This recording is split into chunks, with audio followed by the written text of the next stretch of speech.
locally Landfill protest meeting. There's their quarterly update, but we know it's just short. So we couldn't get an Oʻahu Board of Trustees via the phone. Usually we do it online, but we could put it on the top. So let's get back to the meeting. Hawaiians are going to die. Everyone's going to die 10 years faster next to a landfill. Now, I am standing firm. And agriculture has become something where that is our you can or cannot with one hand and then give us a second landfill with the other. The Waimanalo Coast has carried the island waste since 1989. We have fulfilled our obligation. Yo. I am 78 years old. I don't want to spend my life fighting landfills, but I will fight if it means protecting our health, our home, the air we breathe, and the water we drink. The time for dumping the West Oʻahu is over. No. Aole landfill. Kapu aloha. Mai ka iloa. Aloha. Yeah, you actually, Georgie. Thank you for your comment.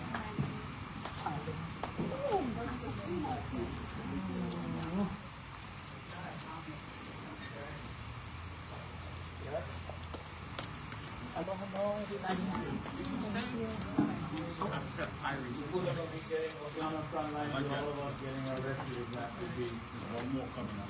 Plan B.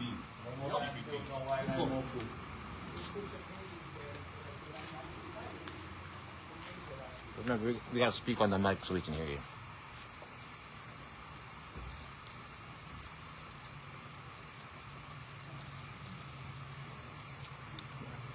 When the room goes silent, you know they got problems. Technical errors. Right, yeah. The projector. We were asked to put together a presentation last time. We weren't prepared. Yes. We're trying to listen to the concerns, trying to address some of them. So the presentation, yes, I will get to that. I will get to that. I will get to that. Thank you. So we're going to go through the agenda. Like I said, it's not too long. We're happy to hear comments afterwards. But yeah, basically this is about the Waimanalo sanitary landfill. So the first part is introduction and background and the site progress, the landfill site progress, which I'm sure many of you are anxious to talk about. So the things that we wanted to mention as far as the updates in the last few months. So in January 2026, that's when Makai'iko was first mentioned as far as the landfill site coming up. That was at a briefing to the Hawaii State Legislature. You guys never mentioned that February 27 when you guys came up. Yeah, you called me out on that. I did, Josh. That's true. When I thought about it again, at that point, We asked you guys February 27. yes, and at that point, we weren't given the green light as far as going ahead with it. So I apologize for Would that. that be the American telling you guys never give you guys a green light or you would have been back on? Obviously you guys knew because when you guys came April 22nd to Tilos, you guys already At that point, I told you there was only one place where it could be. And we had the map up on our website. That's what I told you at that time. Yeah, but we didn't ask you when you proposed like February 27 when you guys came. You guys had ticket. Then the following month at Kapolei, you guys already had the month that you were new. So that's telling us, community members, you guys already have them. When I say green light, it doesn't mean that we weren't But you doing guys research. already had the site. We were doing research. You guys already had the site. Right? Legislation. Yeah, no Can problem. we please go through our presentation and then we can take comments after? Thank you. So on March 2026, we presented at the Non-Truly Mighty Neighborhood Board. That's actually where I first announced that it was going to be Makai'iko. And in April 2026, many of you came out for that talk in Mount Tilos moving forward. So at that Mount Tilos neighborhood board, we presented with this image of what the landfill could be. So engineering-wise, based on all of the restrictions, this is where it could be. So with that, I'm going to turn it over to Gina, who's in charge of waste management's operations of Waimanalo right now. Thank you. Thank you very much for coming. So I'm just going to present some information on the landfill where we currently are. This is the quarter of the year. The tonnages of the MSW tonnages that came in each month for January, February, and March are listed up there, as well as the ash tonnage. And then the residue is another factor that we're supposed to report on. As you can see, we don't take much of the residue, which is something that comes off the processing from each hour. We did, during the Kona low storms, we did get over 12 inches of rain. Normally, we only get 11 inches of rain the entire year. So we did get our full year allotment in that storm. And then we did have 2 discharge events. It's a really crappy liner. That did occur Doesn't really look during good. those storms. And I'll give some data on that as well. Leachates, that's been one of the things, the topics that's been coming up in some of the meetings, so we just wanted to provide a little more information on what leachate is. Leachate is a liquid that is formed, like either through when the rain comes down, lands on, and seeps through, and collects down at the bottom, or like if you are throwing away your water bottle and you didn't quite finish it, whatever, that liquid, the biodegradation of, food or whatever that gets thrown away. All those liquids go to the bottom. We have a liner system, and that liquid is collected at the bottom and pumped up and put into 20,000-gallon tanks. From the tanks, there is a vendor that comes and they pump off all of that leachate and they haul it over to a wastewater treatment plant. So your point is, And that's where it's treated and disposed of. So the leachate doesn't ever just free flow or exit out. It is something that is very much contained and transported off. Stormwater flow. So we are a canyon fill. So like at the office, we're at about 60 feet above mean sea level. To the back of the landfill, we are at over 1,000. Okay? So we do have a nice gradient. We have beautiful views, but stormwater is a problem. So the orange at the top, that is the stormwater that falls in the mountains. It comes down through the canyon. It hits one of our structures that we built way back in 2010, 2011. And it has piping underground, and I'll show you some photos of it here closer. But it runs underground, so you see all the orange lines, and it comes out, and it exits on the other side of the landfill. So it never touches the landfill.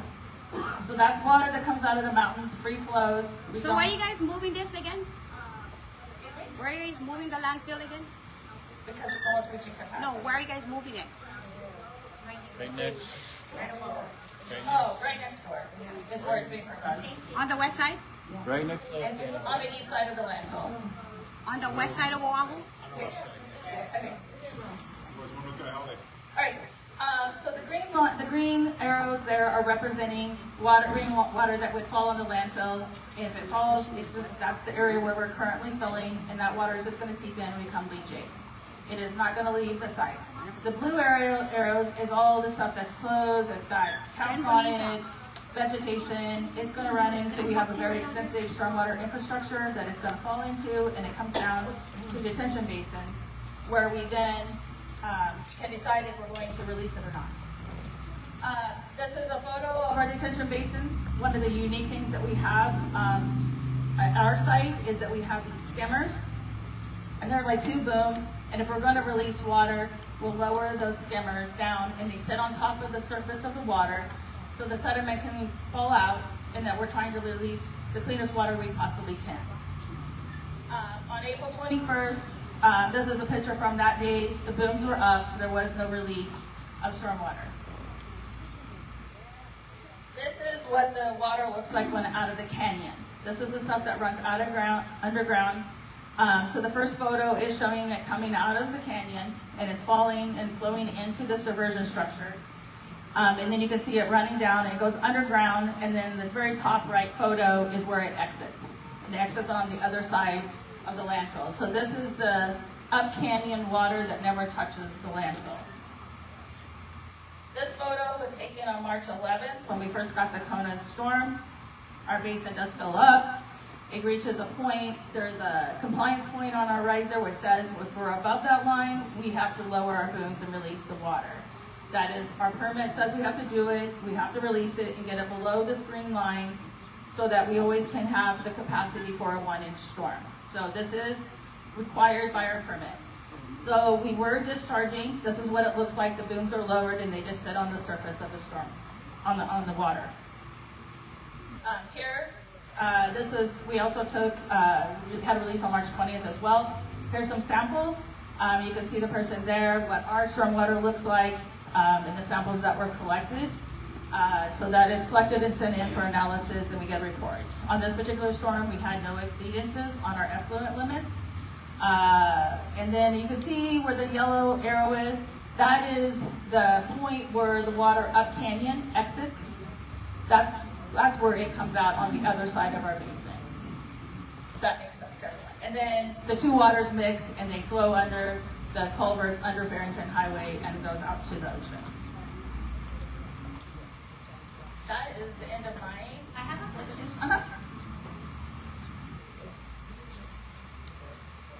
Yeah, whoever.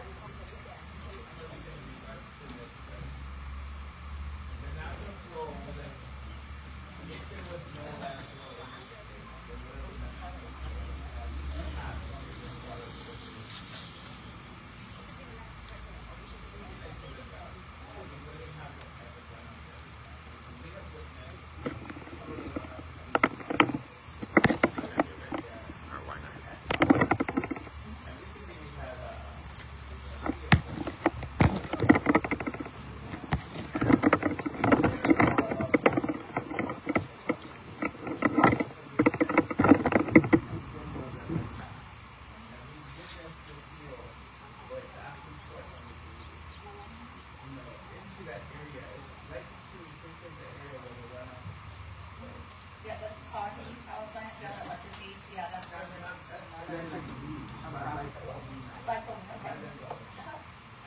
So, were there any considerations into the historical kind of water that tells us that Waimanalo, for instance, that it tells us it is a place for water gathering, it's kind of fed as you can read the putting up and stuff. Fed a long way in capita area. But there's no consideration. We don't have a white container. We talk to the they said that they would be off. So that last week, the population extinction process, I didn't know if it had my map, but it was definitely all of that water from. So I asked them to take the steps. We're pissed because there's no trust with any legal system. And so I asked them for a little bit of, to start with that trust, go get that water tested. I'm down, but to get that tested, and that was not done. Alright, and so. Auntie Patty. Auntie Patty. Why are we having this meeting again? Why are we having this meeting again?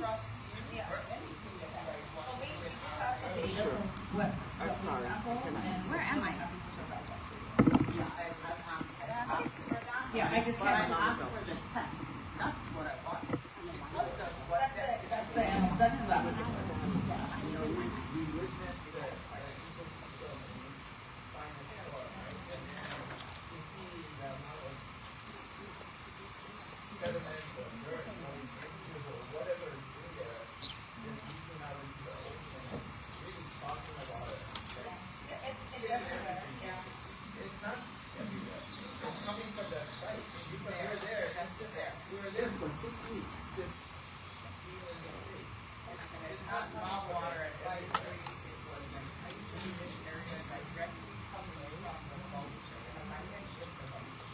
Well, all I can say is we have not released any water. Excuse me, you want to see the agenda? Yeah, but I can certainly have more discussion about it after. Just take a picture. So, who does your testing? Is it a private or is it city? And how fast is the city getting their results?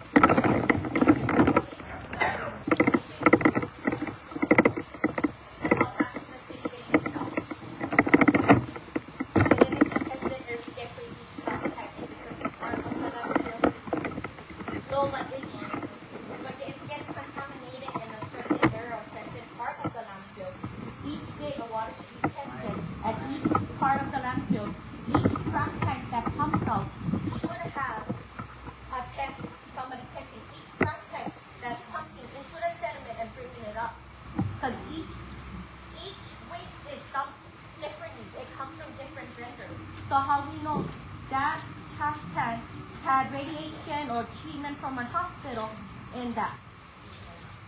So it's supposed to be tested every day. The city should be testing that every day through each trash tank. My second question is when you expand, can you guys keep up with the testing? Each trash tank, all the condiments, concentrate, whatever the word, I forgot the word right now. Because I'm getting a little bit upset, sorry. All the water seeping underneath. It builds water from all the sweat, all the waste that's building up on top. All the condensation is building water. Each truck tank, each part should be tested. Not only on certain area, but certain tank. The thing should be tested every day. And it's required by law. It's an EPA standard. Storm water gets tested every day. Every pump station gets tested every day. So what is the difference between your landfill to every place else? So DOH issues that permit. Yeah, but it's Department of Health State. I'm talking about the state. You guys you guys give in a permit. You guys pay them. Can we have answers for that? I just worried about that because there are certain parts that, I just asked you the question because it's required. Okay. Thank you.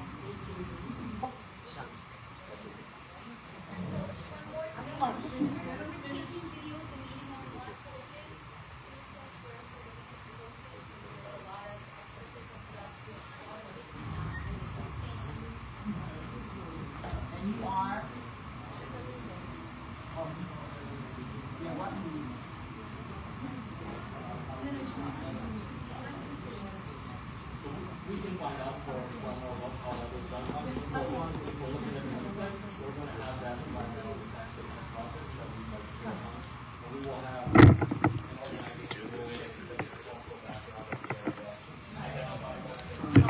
the Infamous Sabrina Grace.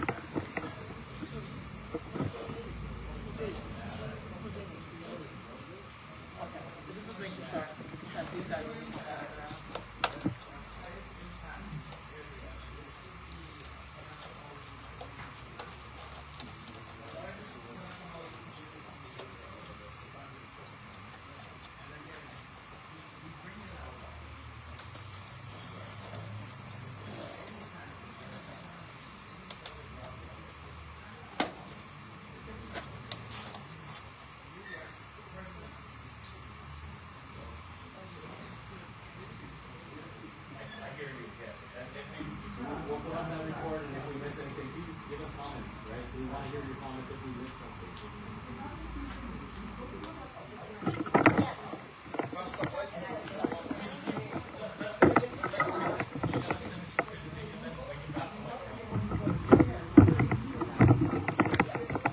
Nobody can hear.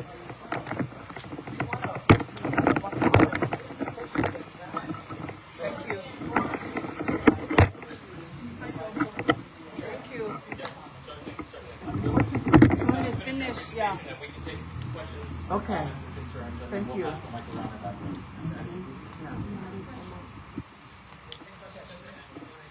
At the end. Wait. wait, don't answer that. Finish, you guys. Go ahead. Okay, hi everybody. Good morning. My name is Ahmad Sadri. I'm the city's energy recovery administrator. So I Sim Salabim. our waste energy facility. Are you from Iran? My Speaking portion Arabic, is Farsi?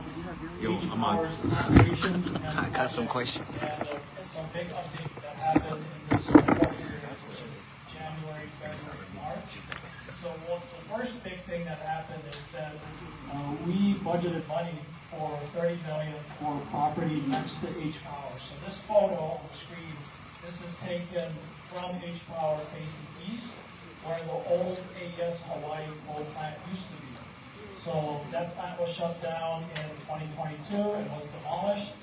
And because it's next to H Power, the Kapolei Convenience Center, and the future Leeward Refuse Collection Base Yard, it's a prime opportunity for future growth and projects.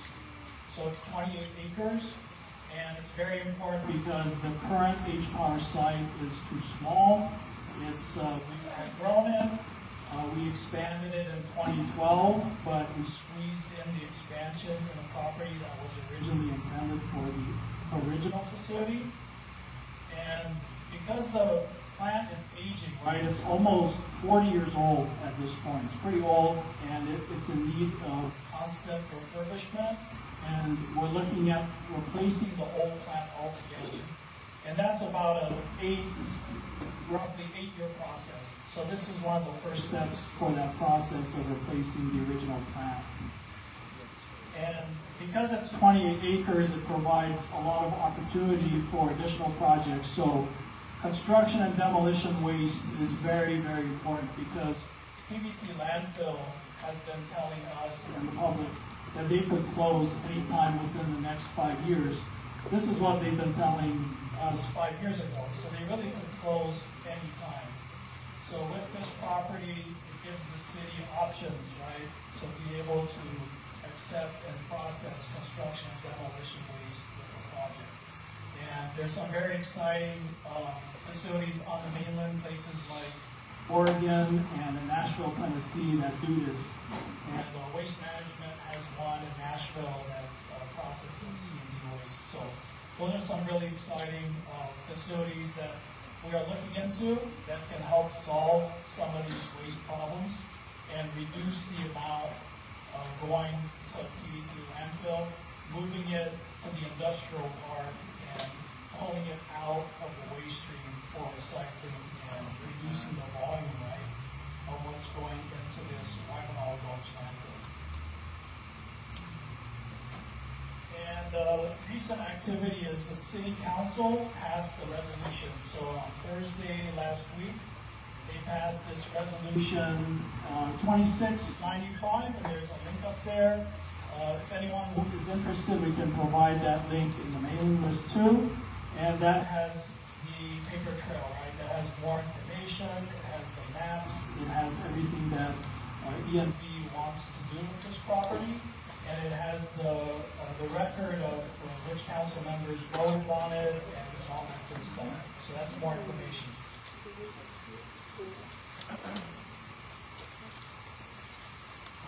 So my next slide is to talk about a very exciting initiative that we just started in February. So about 2 months ago, we piloted these brand new mobile shredders.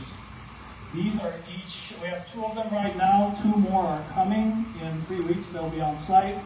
Each of these machines is about $1.2 billion, not to mention all the warranty, service, spare parts, all that stuff probably makes this about a $5 million project. So that's huge. And these are very important for us because they are able to process bulky waste. Bulky waste causes a lot of problems at H Power, especially in the old plant. The old plant has old shredders that are not designed to handle things like furniture, mattresses, tires, but these are designed. So with this equipment, we're able to process more of the waste stream and solve a lot of issues downstream, right? There's a lot of jams, fires, things that happen downstream that these machines are avoiding. So now we have about 2 months of operation, and we've introduced them full time. So that's we've seen that reduce the issues, right? And the overall goal is to reduce the amount of waste that has to be diverted to the landfill.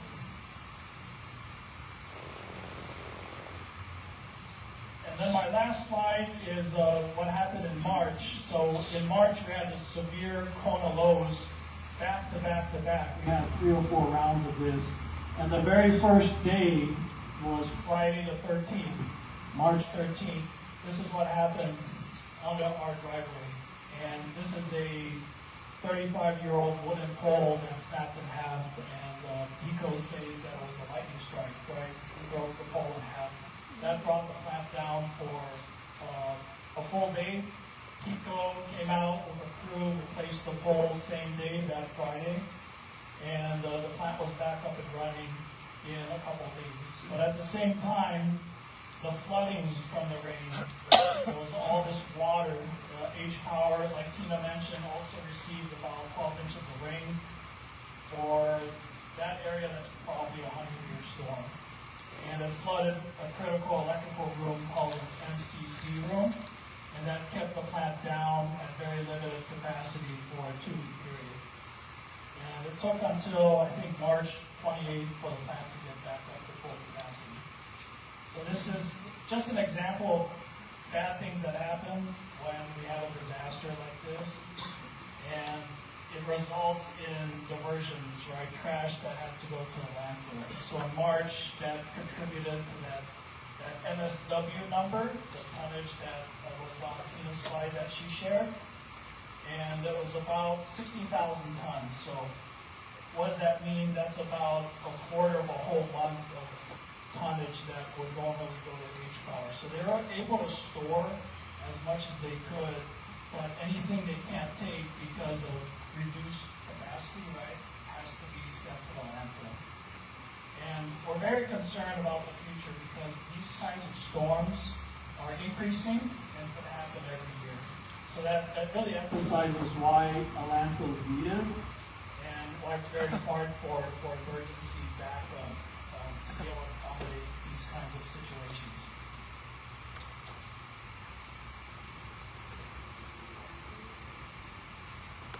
And with that, we have Waimanalo. She is currently assigned as the recycling program branch. Recycling efforts. Aloha.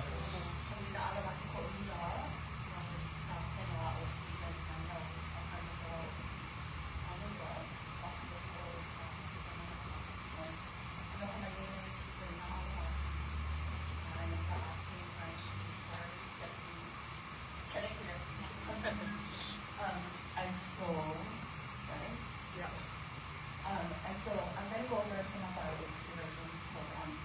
As I mentioned earlier, originally from Maui, I live in East Honolulu right now. I'll be honest with you, I didn't use my trash. This is my major role. My major is finding studies, but it's very important for us to know what our losses is doing and how we can preserve the resources that we have. So I'm humbly asking for a little bit of help with the hall. I'm so sorry. I didn't realize I would be so nervous to speak among my people. So total waste stream for Oʻahu. We're talking about the different types of tons. So you guys know PAYT is in this area, right? And they're slowly closing down. So part of our mission is to try and figure out what are we going to do with all that waste, right? Because you look everywhere, we're not stopping building, right? But what are we going to do with all the old houses that are pulling down, right? Where are we going to do all the PPP stuff here? So eventually, the city, what we have to do is figure out where are we going to put that? How are we going to recycle it in like the most appropriate way, right? So that we don't harm our people and our animals. So right now, for last year, or I'm sorry, for 2024, because we're still in data for 2025, this is what we've done with our recycling. I know it's hard to see the numbers, but kind of look at the colors. So the amount of CMD is construction and demolition waste. You can see back in 2020, had plenty. but now it's getting smaller. And that is a reflection of the fact that PBT is closing down. They're not taking more stuff, right? Which means, as a city, we're absorbing more trash from stepping out. So general material recycling, you can kind of see when we're talking about that, we're talking about curbside collection, all the stuff that we get from all of the homes, all over the island, all of them this side, right? And then for each power, waste to energy, we're pretty lucky, I'm gonna be honest with you, because I've been to all kinds of different places, I've seen them just throw stuff in a landfill. Like, think about it, when you go to the outer island, how many of them just throw stuff at the landfill, right? When you go to like Hawaiʻi Island, those guys are trucking their own trash. So they're making some very conscious decisions about how they're making trash and why they're making it. On Oʻahu, unfortunately, we're not like that. That's not the culture we have there. So that's what my department does. We have to try and change people's habits so that they're more intentional about what they're doing. So all of our trash goes to each power. We give anywhere between 8 to 10% of the homes on the island electricity. So that is one of the things that's happening with the trash. We're diverting it from the landfill. On a good day, we're talking about 90% of the trash that comes in, right? On a bad day, I'm going to be honest, it's one of those, we aren't hitting those percentages, we're probably closer to 78% or 83%. Okay. What do we do? Think about each part as a barbecue. What do you have after you made steaks on your barbecue? You have ash, right? That is what's going to the landfill. Yeah, among other things. Yes. So, sorry, what you said was there's carcinogens in the ash, among other things. I personally don't know because that's not my expertise. Okay, but it does go to the landfill. At one point, if we had to do the biggest stream, we would take that ash and make something else out of it. We can make behaviors and things like that. We've seen it done in other places. It is possible to do it here, and we are pursuing that. But I'm going to be honest with you, we have to get permission from the state to do a lot of things, right? So we can dream big, but we can only push through what they're going to let us get, right? But if we have people supporting us in these missions, then those things can get accomplished. Okay. We're good with this one. So municipal solid waste, again, we're talking about the stuff we're thinking of. Yeah. These are the percentages. By the way, this is on our website. We just updated, and when I say we, I mean me. I was at work yesterday, making sure that you guys have the numbers that you guys want so you understand what we're talking about. It would be so easy to solve this problem by just not making trash, right? But that's not the reality. We all make a little bit.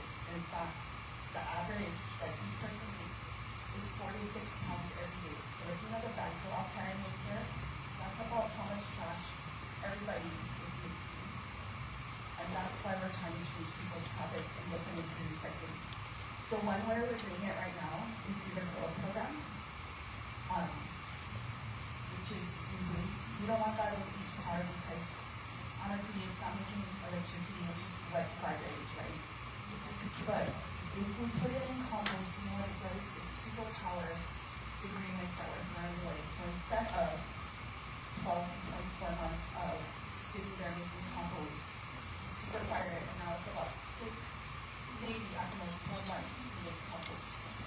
This is really, really important. Also, this is what's helping us to not put stuff into the landfill, into beach power. Right now, it's a pilot program to start young people first. It's a non-alcoholic, what company, what kind, learning, curriculum, and cleaning. But it's going to go island-wide October 1st.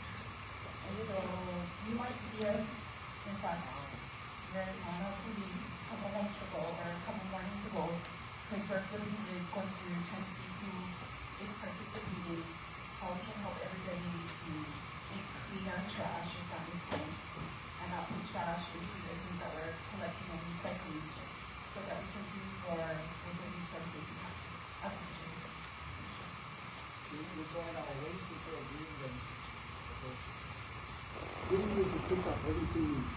Right now, the bulk flies. Can you give him the mic, please? So he's mentioning that he has green waste, right? Green waste pickup is every 2 weeks, right? So he's putting it in there, and of course you don't want like and what is that? Yeah, sorry, I couldn't think of the word. You have pests inside, right? You're trying to make it clean. Also, you don't want the smell. So we're trying to teach people to, if you can, if you have a ground to freeze it or put it in like a bag and just before put it into your waste so that you can compost. I know that sounds really like that's kind of right? But in other countries, in Europe, in Asia, they're freezing it and then they're putting it inside because they routinely recycle their waste this way. So we are trying to catch up with technologies that work in other places. Is it optimal, like traditionally? No, I would rather not create waste like that. There's way more efficient ways to do it, but be honest, think about that one person in your family who's constantly buying stuff, they're putting in a lot of trash, right? And then you think about yourself, am I an accumulator? Or am I like helping, trying to be more intentional because I want to give an opportunity to people who are coming up to me to enjoy what we like to, right? So these are all things you have to think about. Anyway, sorry, I just did that. Starting to your first. We're going to go island one. The whole reason we're doing this is because in households, we're not talking about commercial, we're not talking about hotels or anything. It's 60,000 tons. It's tons of food every year that we're throwing into basically power. And we could be using that to create compost, and compost is food for plants, right? In fact, if I were honest, there are better things to do with food. We can give it to people, we can give it to animals before we say we would even compost it, right? Because that is touching, that's what we do, right? Okay, again, composting is diversion, it's also, we're trying to reach a goal of diverting at least 95% of the stuff before we do the landfill from going there. There's a lot of discussion about it. Just trying to ask everybody to be thoughtful about what we're doing and we're trying to do it. Before I leave, is there any questions? No, don't take it.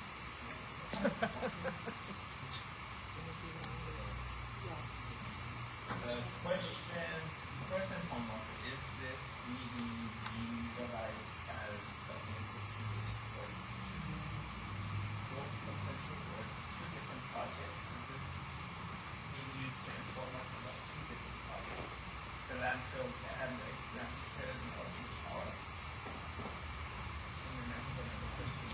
So, we're not using this as an opportunity to talk about growth, because we have informational things that we're going to all over the island. But really, we're using it as a vehicle to tell you how we're managing the waste that is moving and how we're trying to stay ahead of the curve on how to deal with stuff that people are making.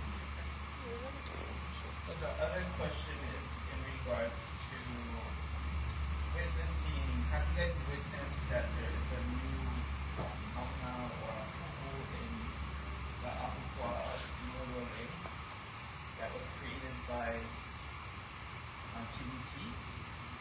Like as a child, a young person, there was no ʻāina there, and now there is this, in our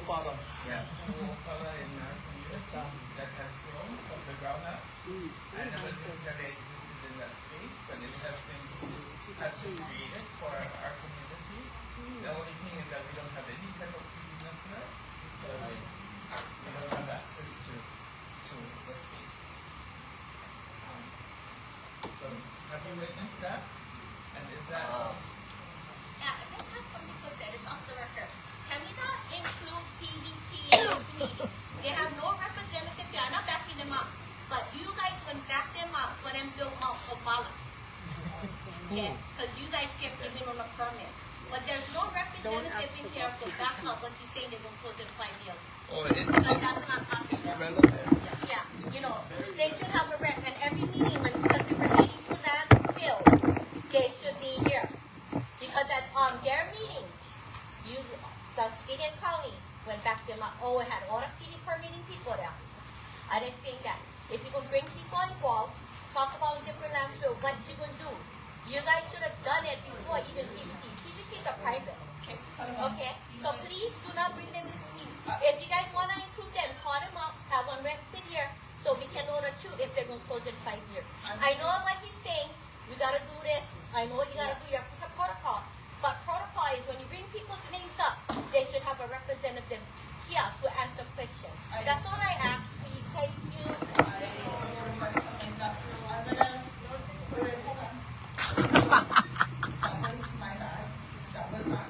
No, that wasn't even you, that was your person.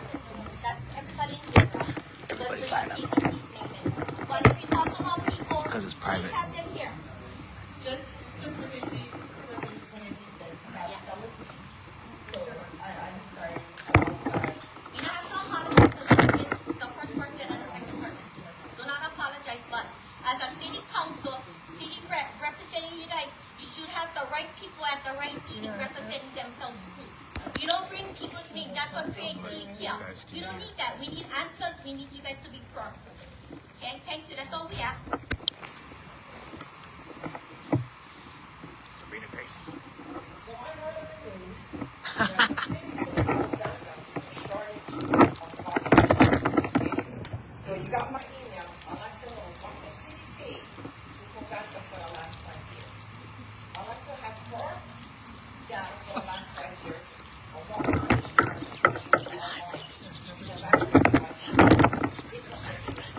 and I'd like more of you guys for the cost to do all of that recycling. You tell him, Sabrina. The recycling is something that's already been. You guys are saying we can come here to the land, and we don't have to take the land to the land. You guys go to Enron. You guys go to the legislature. That holding Enron has been sitting there forever. That over will condemn that, yeah? But you guys never went to the legislature for help either. So all these facades are complaining, and school tactics continue to get no disrespect. But we don't like your bullshit. We like here. They're gonna be in our community. We'll take it somewhere else if you can. You go to the legislature, you go reach out to Senator, go to Enron, you condemn the land and put all this shit over there. We are not here. And this, we've been taking charge since the 60s, since I was in Mighty Elementary School. We know already. We'll condemn Enron, we'll take care of it. And it's more cheap, you go buy pigs than tell people for free they drive. No stupid down here. Like compost. You throw your eggshells in the ground, okay? You put all your compost in your own ground. You don't gotta put it in the green bin. A couple more. Just a couple.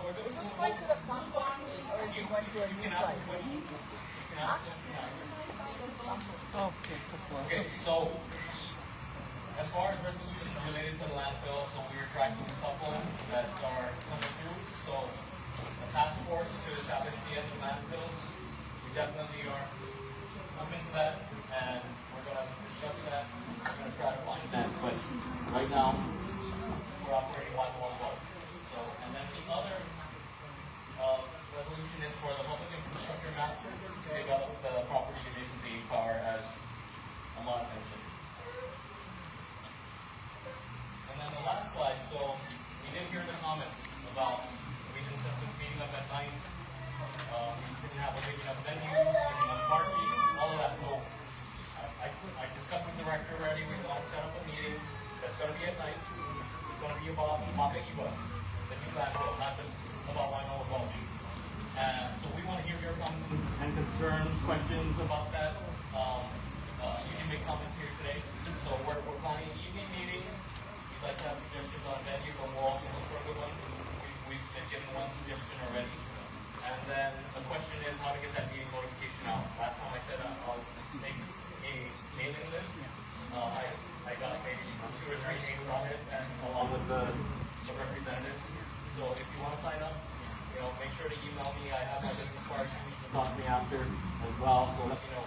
And then the question is on format. So some people mentioned they don't like the presentation. We give this data. It doesn't matter. But we can give some data. Sabrina just asked about the car data, about the landfill data. We can give all of that to you. It can be a Q&A, right? We can open it up for questions. We can answer those. Or we can have it like a neighborhood board where we just take your testimony, your comments, concerns, and we don't make a reply. I would like to have an open discussion, and that's what these kind of meetings are meant to be. So you let us know. And so we're going to open it up for comments and questions, concerns now. So we have until 12. If you want to make a comment or question, please sign up at the podium, and that way we can pass the mic easier. Thank you.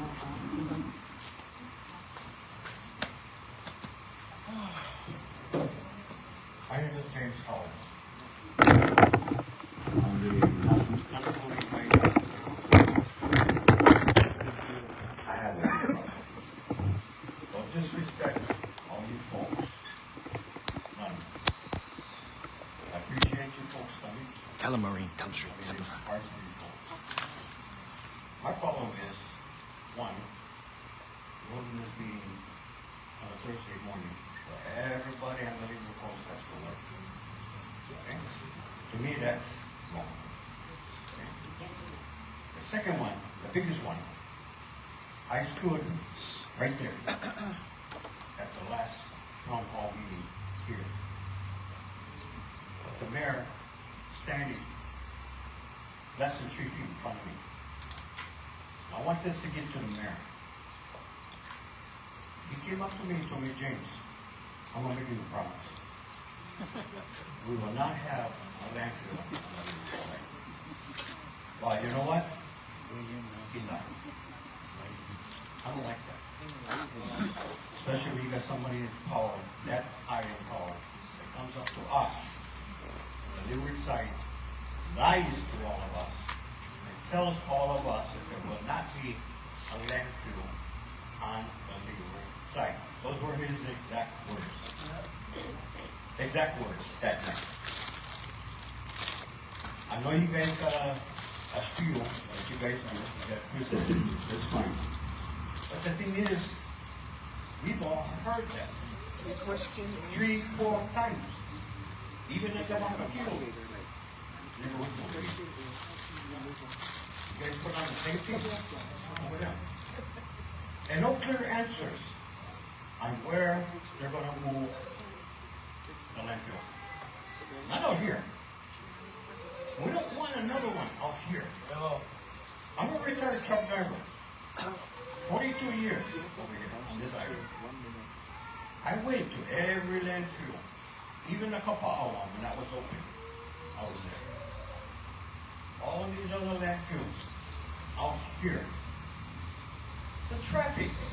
Sorry about any truck drivers. Like just a truck just went by. All this truck traffic out here. We've been enduring that too many years. And it's time for a change. Getting out of the Leeward Coast. Thank you.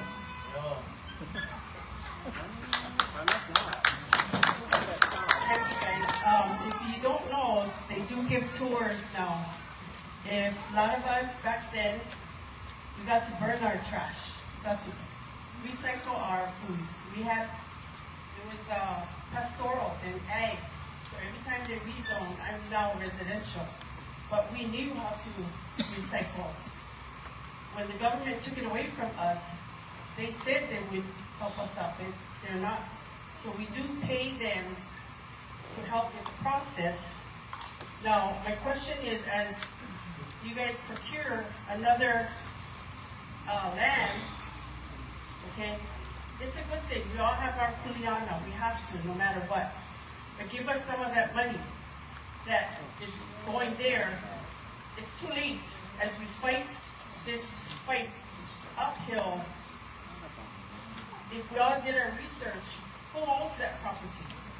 anybody know? Campbell and Correct. Spade. Okay, so they're a key player. All the stockholders, they're the key players, and yeah, they're not here. But we have a say right now. How do we do the recycling process? The Department of Education is the biggest wasteful organization on the state. So they should pay. They should be giving us money. But the state took that privilege away where piggeries, farmers could utilize that. They took it away. Military too. Supposedly surplus. It's shipped off. But that's not the truth. It gets thrown over here too. But how do we get monies back to our community that they are banking? Every truck that goes by, if you know construction, you know how much they're paying. We're not paying for the trash that gets picked up in Manakuli, but we pay the taxes. So somehow, we are paying. And in procuring the land, and it's on 96792, I believe our mayor did not lie.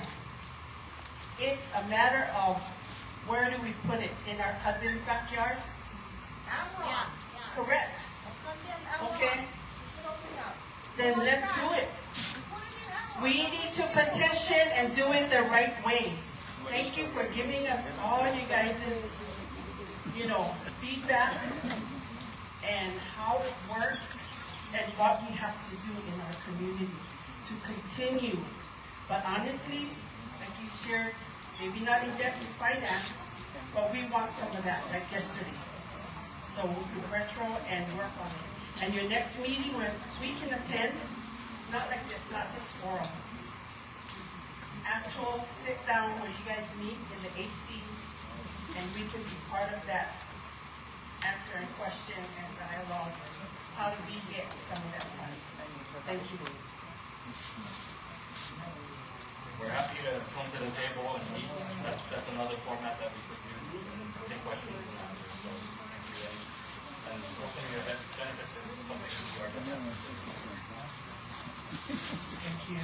Aloha Council. My question is not about benefits. I don't think the community should have benefits. Louder. Landfill out in the west side. My question to you, and I know that you need to, END needs to come out to the community, and what is the timeline of this proposal to go to Planning Commission and LUC, that you have to bring all of these comments to the department, because at the end of the day, it's a land use commission that will give you approval of an expansion or a new site. For me, this is not a new site that your END is proposing. It is an existing site, but an expansion of 96 acres as you went further up to Waimanalo to Makaiva Hills. I'm not sure where you're going to put the entrance on Makaiva. And secondly, are you going to eminent domain Campbell Estates property that you guys are proposing in Makaiva, where there's a master plan to build homes there? So there's a lot of loose concerns here, Josh, and this is like I'm an OG to this meeting. I've been here for several times, and we continue to stand strong and go to the Planning Commission and to the LUC. And this is what happens with the city. You push this such a last minute that the Land Use Commission has no alternative but to grant you folks a permit because of the timeline, because there's no other landfill. And this is what your department is going to do, is go to the commission and say, we can't find a new site. Why can't you find a new site? Let's talk about it, because there's Act 73, and nobody wants to amend that Act 73 to remove that buffer to give you the ability to find other areas in Kailua, in Wahiawa, in other areas. So we need to work together and our elected officials to start amending that act for the department to look for other new sites besides the west side of Oʻahu and give us other alternatives. Is that correct? That limited you to get new sites because of that Act 73. That Act 73 was a bad proposal just because they didn't want to see PPT to be expanded. And so now, with that act, that's what you got for it. You would have the landfill back here on your west side. So I just want to know the timeline from your planning commission to land use commission and what you are going to be planning and to continue to send opposition to this expansion. It's not a new landfill, it's an expansion to the regular landfill. Thank you very much. There's a line. You're in line. So a number of questions there. The first one I guess I'll answer. So the current plan is to have the access to the same as Waimanalo Gulch. So it is more like an expansion in a sense. As far as the timing, so when I presented that up to Tilo, it was about the pin and putting that demarcation on the property so that we can use city funds to acquire the property and develop it. That process is an open process right now, and it should be concluded by the end of June. After that point, we're going to be acquiring the land, trying to acquire the land. That process should take 9 months to a couple of years. Acquire by purchase or imminent domain? So we're going to attempt to purchase it first, but if that is unsuccessful, the plan is to use eminent domain. And Is the Campbell after that, representative here and where Go they up, sis. invited? Sis, go up. Today? Go up, come in. Were they invited for today? she's asking if somebody from Campbell was invited today. They were not, and they are not here today. Okay, go ahead. But that doesn't mean that we're not going to meet with them at the table, right? So as far as the timing, answering that question, so after the land acquisition, or during that process, about halfway through the process, when we get access to the property, we'll be doing more mapping of the property so that we can do a proper design. After the acquisition occurs, we'll be moving forward with the environmental impact statement process. That's when, as I mentioned, we're going to be looking at the cultural, we're going to be looking at anything else around that can be affected, traffic, other things. So that's an open comment process. We're going to be taking comments during that time.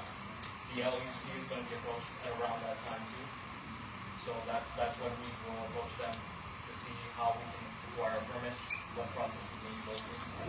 What year the LUC, Josh? So we're looking at a year to 2 years out. So 2 years out. in about 27 to 20. Next year. Okay, thank you. So, like you mentioned, Act 73 was what hindered us a bit. We did, and I mentioned we looked at a lot of properties, right? We'd like to use that for this one to go forward. We have a report on our website that talks about the properties that we looked at, including Quarry. We looked at Quarry pretty extensively. I answered some questions that come up on the report. Basically, what it would take. So Act 73 would have to reduce to a quarter mile, and the conservation districts would have to be removed. And then we would get about 14 million cubic yards there, about 40 years, about a million cubic yards per year is right, from that to the landfill. So, let's see what we have. Thank you. 2027. Hi, my name is Lisa Hernandez, and I am a resident of the Maldives population. So what brings me here today is regarding beaches. The EPA released a written statement on April 29, 2019, regarding leaches of the winter flooding of late 2010 to early 2011, where the EPA and DOH settled with the City and County of Honolulu and Waste Management Hawaii in the amount of $425,000 to be split between the U.S. and the state. The state stated that they would use the funds to do coral reef and habitat restorations and monitoring and conservation on the New York coast. Clearly, with this statement, the settlement there has been an acknowledgement that there was an environmental exposure and impact, not only to the community members, but its resources in 2010 and 2011. EPA also released a statement on April 6th of 2006 regarding March of 1996 regarding a violation of the Clean Air Act. Yet again, a direct reflection of exposure to our health and that of our future. Who gets to decide how much money is put into our health and the health of our kids, the health of our future? When we talk about exposure, we're talking about the medical waste that was released from Waimanalo Gulch into the Ko'olina area. Not just medical waste, there was blood, all of that. So what do we use our resources? We use our resources from the ocean. Was there studies done within the ocean, because we eat the fish that comes from it? Right. So again, we talk about an environmental impact study being done for the future. But what is being done today? Okay? At our neighborhood board meeting, neighborhood 34, it's on YouTube. You guys can go back and research if you guys didn't attend.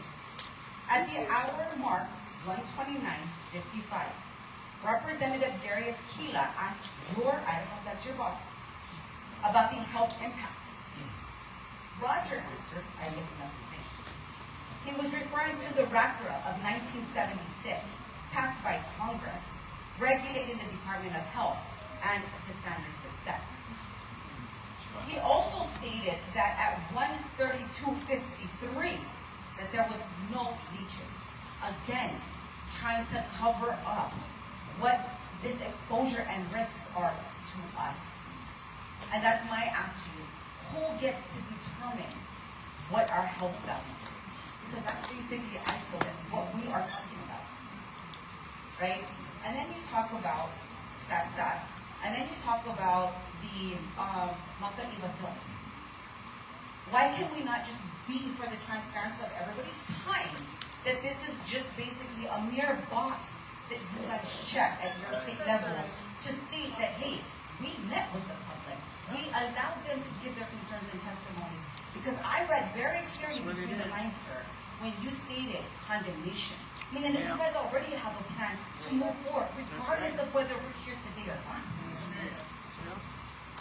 That's my question. Just be honest. Be transparent to everybody for the sake of their time, and allow us the ability to state whether we're going to say or whether we are going to unite and make sure that you guys no longer have that authority to speak on our behalf. That's all I'm asking. Thank you. Thank you. Yeah, no, I'll admit straight up. We do have a plan to move forward, and that's why we're here talking to you today. Why I thought we came out with Tilos is to give you this information, to tell you that we have a plan moving forward. There are ways to change it. Like Patty mentioned, we can go through legislation to change some of these things. Now, we tried to cite the Landfill, right? That was the water was a concern there. And like I said, we looked at all these other sites. So there are things that can be changed so that we can get another site going. But I'm here to give you the information of how the plan to move forward, so that you can think about how you might want to talk to us more about it or work with you legislatively. So one of the things that, and that's up to you. I'm here to come to the table to work with you. And you don't want to hear from me, or you don't want to talk to me. No, we don't want the landfill. Yeah, you don't want the landfill, then we can work on that. That's all. No, you just see that. That's what we're saying. I wish it were that easy. Sorry. Okay, anyway, sorry. So I just want to clarify the leachate again. So she mentioned the leachate. There was a release in 2011. We did have to settle on that. We haven't had any releases since. Okay. Hi, I'm one of the new non-affiliated board members. Today I'm coming as a community member. Per the announcement of this meeting, it was specifically about adding another special use permit to extend the Waimanalo. No? No, So not is it wrong? Extend the permit. And are we still working on approving an extension? Is that what you guys are working on? For Waimanalo? Extended it. Okay. So, one, the special use permit only lists, we're talking about Waimanalo. It doesn't talk about this. So one, you have community here, we all knew that what you guys put out was just to get a couple of us in the room, 10 o'clock, we all working. Okay. But now you're giving us information about Makaiva that most of our community aren't even going to get to be here to speak on, because the way that what you guys put out for this meeting was misleading. And that keeps happening where our community doesn't know what direction you guys are moving, because you're putting something out only for Waimanalo. We're spending our meeting talking about Makaiva Hills. It is very confusing for the community to try to keep up with all the different divisions that are going to have a large point in this. I ain't confused. That's all. I just want clarity when you guys are putting things out, so our community understands what we're working on. Hello, everyone. I was supposed to be there in advance to relaxing, but when I heard about Act 73 that was made back in 2020, the state legislative mandate, careful, this is all legal language that's really has been mandated. You don't want to touch Act 73 as much as possible. It sets a buffer on the zoning and everything. We have lobbyists that speaks about it in support of it. This is only one area. PBT, Act 73 was made because of that as well too, because it can expand the land. Don't mention PBT. No more representative. Don't mention that. I know, we're not talking about so if there's any commission, if a meeting, whatever it may be, bring it to the side instead of downtown where commissioners sits down, the land use commissioners, whatever it may be. Hold it on this side of the island so where people can actually testify. Be transparent and be accountable. That's all we ask for. Transparency and accountable. And hold a meeting here and at the Capitol. So Kukulas, who has the knowledge of what's in the area. This is the largest land area of homestead in our area. And this will be the fourth assigned land dump in the 9679 too. So everybody, you can agree to disagree, but transparency and accountability. Hold the meeting over here. That's all I have. Thank you. We can consider that. Just want to clarify that this meeting is supposed to be for Waimanalo. We are just entertaining Mahi because we know that's a hot topic right now. And this meeting is not quarterly, so similarly like the other meeting we had here, that was the same, and then we will continue to hold quarterly meetings while we're operating on that. Aloha mai kako. Aloha. Terry Sabaina Ea, ko inoa. Thank you everybody for coming. I am the Waimanalo board chair, and I want you all to know that at our past meeting this past Tuesday, our board voted for my opposition resolution in regards to Makaliwa Hills. So it's A'ole Opala Me Ke Komohana. Not on the west side, no doubt. Okay, so one thing in regards to paneling, you should have panel, like having Campbell Estate, you guys, PBT. It's important to have everybody at the table so that everybody can speak on their behalf and that we can hear what they have to say, so that it's a collaboration, so we're aware that you guys are actually trying to make this work, no work, whatever it is you guys are trying to do. But yeah, gotta have people at the table and panel instead of you guys one at a time. I just think that's the best way. In regards to the green bin, so I did some research because I have a machine at my house that I spent like almost $1 grand to make my own compost with all the waste from the kitchen. So you guys have the green bins. You should have activated carbon filter covers. So the cover underneath have activated carbon. 1, it absorbs the odor. 2, it helps to minimize the bugs. But here's the other thing. 2 weeks is long. It's long because this is what they're recommending. That the bin not be in the sun. Most people's bins is outside their house, right? Not in their garage. Who wants to keep the green bin in their garage? Because it's really stinky. It gets pretty bad. Even without, because I live in Waimanalo, so we don't have that bin thing. But even just having grass and sometimes the neighbors' animals come in my yard and poop in my yard. All of that is in a green bin. It's really, really stinky. Lepo. Right. So perhaps before you guys initiated this program, and I'm not picking on nobody. This is, you guys should think this through. If you're gonna have this recycling grow, fantastic, I like it. But the problem with that is you're not solving the problem of the stinkiness that people gotta deal with, and the fact that it's out in the sun even intensifies the smell and problem even more. That's all I gotta say.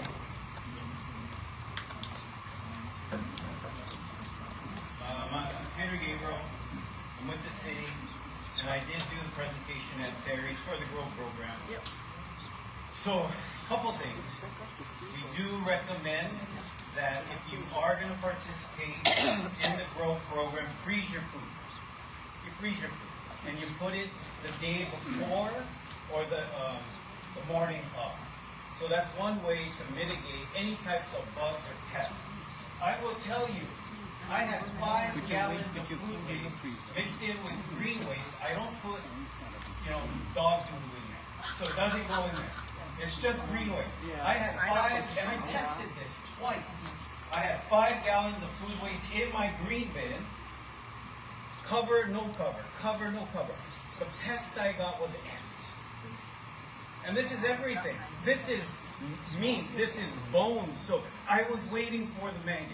I was waiting for the odors. To remedy odors, baking soda. That's all you gotta do is baking soda. The best practice for this, and we're not forcing you to participate in growth. We're not forcing you. But when you think about what Lay was talking about, and you're thinking about 60,000 tons of food waste residentially generated, and yes, we can feed animals, and we encourage that.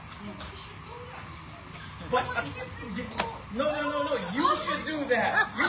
And I agree with you. You're doing that. This is another service just the city and county is offering to divert food waste from the landfill. So I get it. You guys don't want a landfill on the west side. I get that stuff. But what are we doing to minimize the amount of waste that we're generating?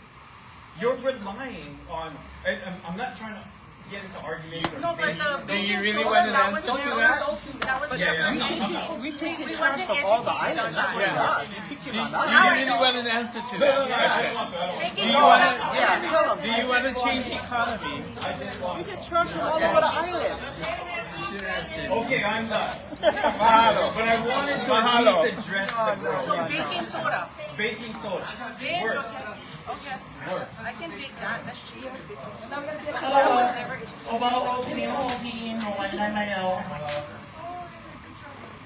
just wanted to. I don't want to mahalo you guys because I don't have anything nice to say about this meeting that's held at 10 a.m. where a lot of my community members couldn't come because they were. But for those of you who are here, right, so we can check off this box about who is for this landfill and who's not. Can I get a show of hands of who's for this landfill? Show of hands, who's for this landfill? Everybody who opposes this landfill. Can I get a show of hands? No. Everybody who opposes this landfill.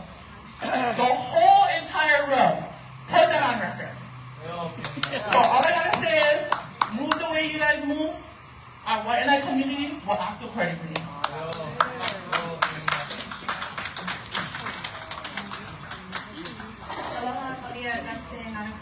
Neighborhood Board Chair.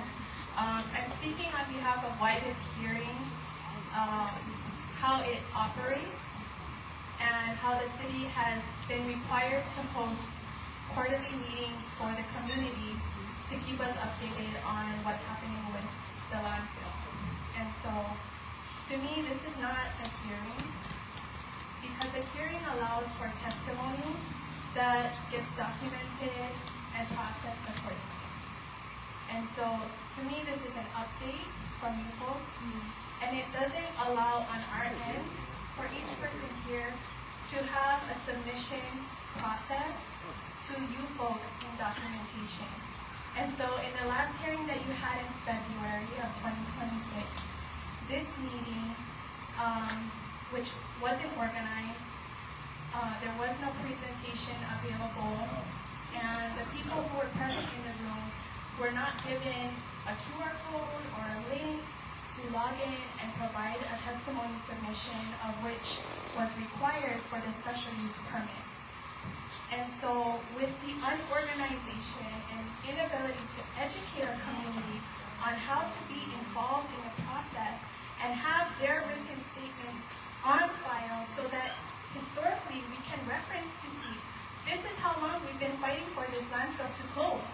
I was there in the city hall in 2008 testifying and telling the city we don't want the landfill to continue, of which, regardless of how many people in the previous person who spoke before me who told everybody to raise their hand whether or not they want to continue to have a landfill, it just goes to show our cries are falling on deaf ears. Nobody is listening, and the process of the quarterly hearings that you guys are having is just step by step. process for the city to be compliant.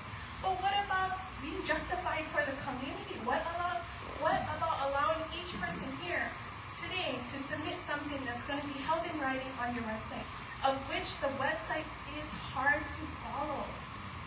It is very hard to follow. And so I think I'm grateful that in the previous tour that we had at your site visit, you guys educated us. We now know the current condition of how things are being processed with the city for our landfills. And I agree, we do need to come together to have a resolve and figure out how we can, strategize to have a better solution for the community. But we're the recipients of the trash. And when it's not in somebody's backyard, say Hawaiʻi, say on the other side of the island, Kailua, it doesn't matter. We're the recipients of it, and we have no benefits to share. If anything, this building should be immaculate based on it's a city building, and we're the recipients of the landfill trash, right? But it doesn't show that. When you look at the people and the poverty within our community, it doesn't show that we just receive the trash and still get treated like trash by the state, by the city. And so I think we need to revamp how you guys are holding these quarterly meetings to allow for the community to be heard and for that to be put on record so that we are no longer falling on deaf ears. Please bring a flow and a process so that everybody here, as you have your next quarterly meeting, can have a testimony submitted. That being said, I did submit a letter, and that is the only letter on record on your website from the last hearing in February, of which I did state that the Nanakuli Maili community is unequivocally against the extension special use permit for the Waimanalo landfill. And that will remain. And please hear us. We do not want the extension Makaiva Hills as an extension of the Waimanalo Gulch landfill. It is not pono. It is not okay that we continue to burden this from the entire island. Mahalo.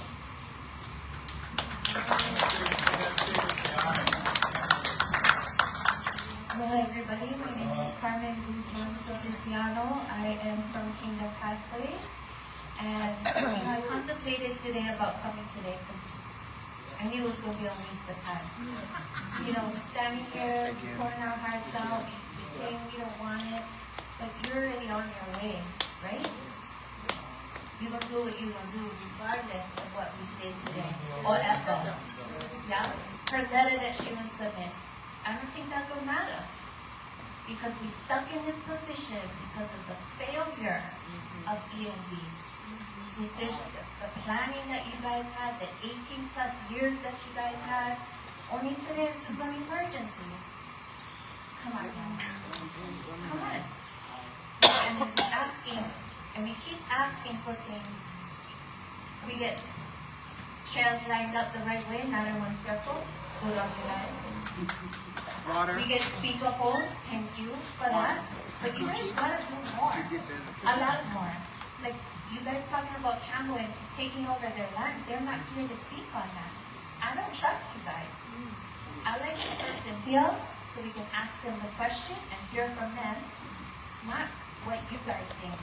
You guys are not trustworthy at all. Bring the mayor. At all. Bring the mayor here. Bring the mayor. Exactly. Where is he? China. Where is he? We don't need Canada. Bring the But one of my questions was about the water testing. Okay, so how long does it take for you guys to get the samples back? 2 weeks. Okay, and within that 2 weeks, do you wait for the samples to come back in order to release, or do you just release it? Huh? You just release it, you don't wait for the results to come back. Okay, I think we needed clarity on that, yeah? 2 weeks. 2 weeks. Yeah? Because you guys ship them to the mainland. Is that correct? It's not done here. And that's how come it took so long. And then you guys just release it and don't even wait for results. So when Kamina was talking about what we eat, And where we gather, we don't even know what we eat. And that's a public health problem. Where is the Department of Health in this? Because I constantly keep hearing all the issues with the air. Where are they with that? They should be here responding to that. We should have, we have our city council, we have our state reps here. They should be hearing that Department of Health is not up to par in inputting these protections for our people. Because you guys keep saying, oh, it's Department of Health's fault, basically. Well, they should be here. They should be hearing all these problems and they should be answering to it. And maybe our legislators can do something about that.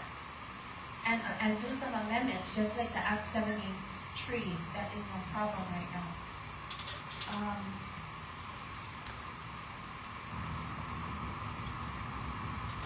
So the special use permit that's happening, I heard in the other meeting in Kapolei that there was, I would just say like a secondary type plan that you would go and find another temporary location. Is that still part of this plan B? Or are you guys just going from a rail and you guys set on that eminent domain? Maybe if Canva don't sell, is that what we should all be leaning towards? That that's the way, the route that you guys are taking? Because I'm wondering, are you guys looking at that temporary site? Because I think we would all rather like that than you going ahead and doing what we all against.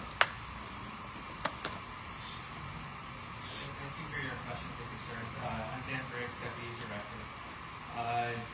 You're concerned about the testing. I want to make that clear that this is stormwater. It's not landfill leachate. And we had a tremendous amount of rain. And the landfill's capacity to hold stormwater, it got exhausted. I'm just making it clear that this is not leachate that you're experiencing. It's still a burn. You don't even know what the contaminants that comes off the testing. So moving on, as far as looking at how we bridge the gap of landfill capacity, as Roger had mentioned in previous meetings, the landfill is projected to be exhausted space in 2031, and getting alternative landfill open, it's going to take time. So we are still looking at how we are going to resolve that issue. A temporary site may be a potential solution. Shipping waste may be a temporary intermediate solution. But shipping waste is very, very expensive and it puts a big tax burden on everybody. So it's something that we are actively looking at. We are monitoring the capacity of Waimanalo Gulch, and we are trying to move forward as responsibly as we can with as much of a plan as we can, and that takes time, and we're still working that out. The decision hasn't been made yet. Thank you.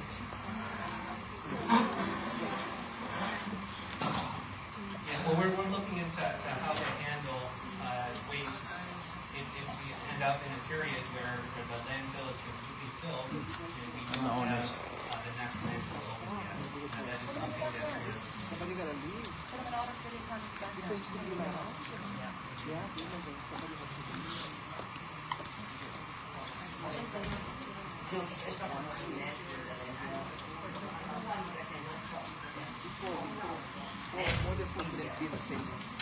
To be honest with the people in this room, there is Hawaiian eaves at their homes. Don't tell me you guys did not see it. I lived there in the 70s.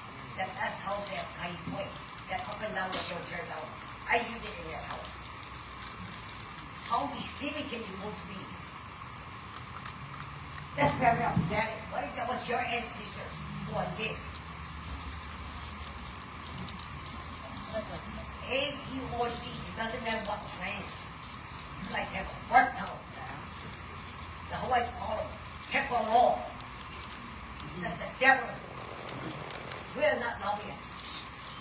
We live here. It's an intentional, if Capital do not sell the place to city, what the heck you guys gonna do? Condemn the place like you think maybe? That's what you guys gonna do. Misuse power of authority, that's what it is. It's government bullying upon the people. But Lord, this is the biggest area for Hawaii homelands. It's actually guys way killing us Hawaiians. I am so disgusted in how you do things. And yet, you put Hawaii as lobbyists. Hawaii's fighting against Hawaii. And the lobbyists not going to fight back. That's why, that's their job. That's their moolah, to feed their family. So don't come here and try to put, it's not even jelly or peanut butter on my toast. It's butter.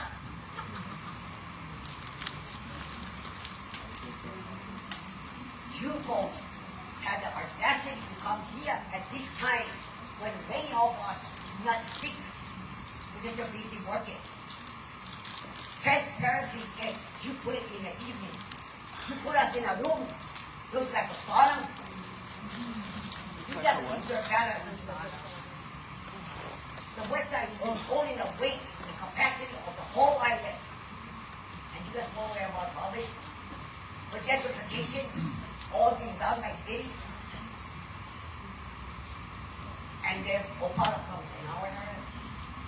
Enough is enough. Stop being deceiving. And the other question I have, did you guys inform our councilman? And when did you inform him? That was made for it. That's not that much true. So right here is all they say. Your collaboration and communication sucks. Straight up. I am so upset because you guys turn around and expect us to follow people when we've been owning the burning of the whole island. Don't go on. Enough is enough. Stop killing our people. That's all I have to say. Think twice. And your mayor, which is my mayor, go to China for panda bears. $1 million for one, China will not say only one. You got to have 2 or 4. And that's when you release it. And you have to be a military, it's going to cost over $65 million. Take that money, do not win any panda bears. You ever seen Chuck E. Cheese? Go use that type of panda bear. Go with taxpayers' money. Mahalo. Okay, I have many questions regarding the water, the pension, and the tip tanks, the drainage, the frac tanks, the pumping system, and everything. But this question is to you guys.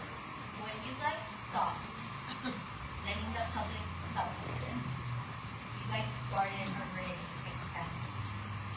Is that true?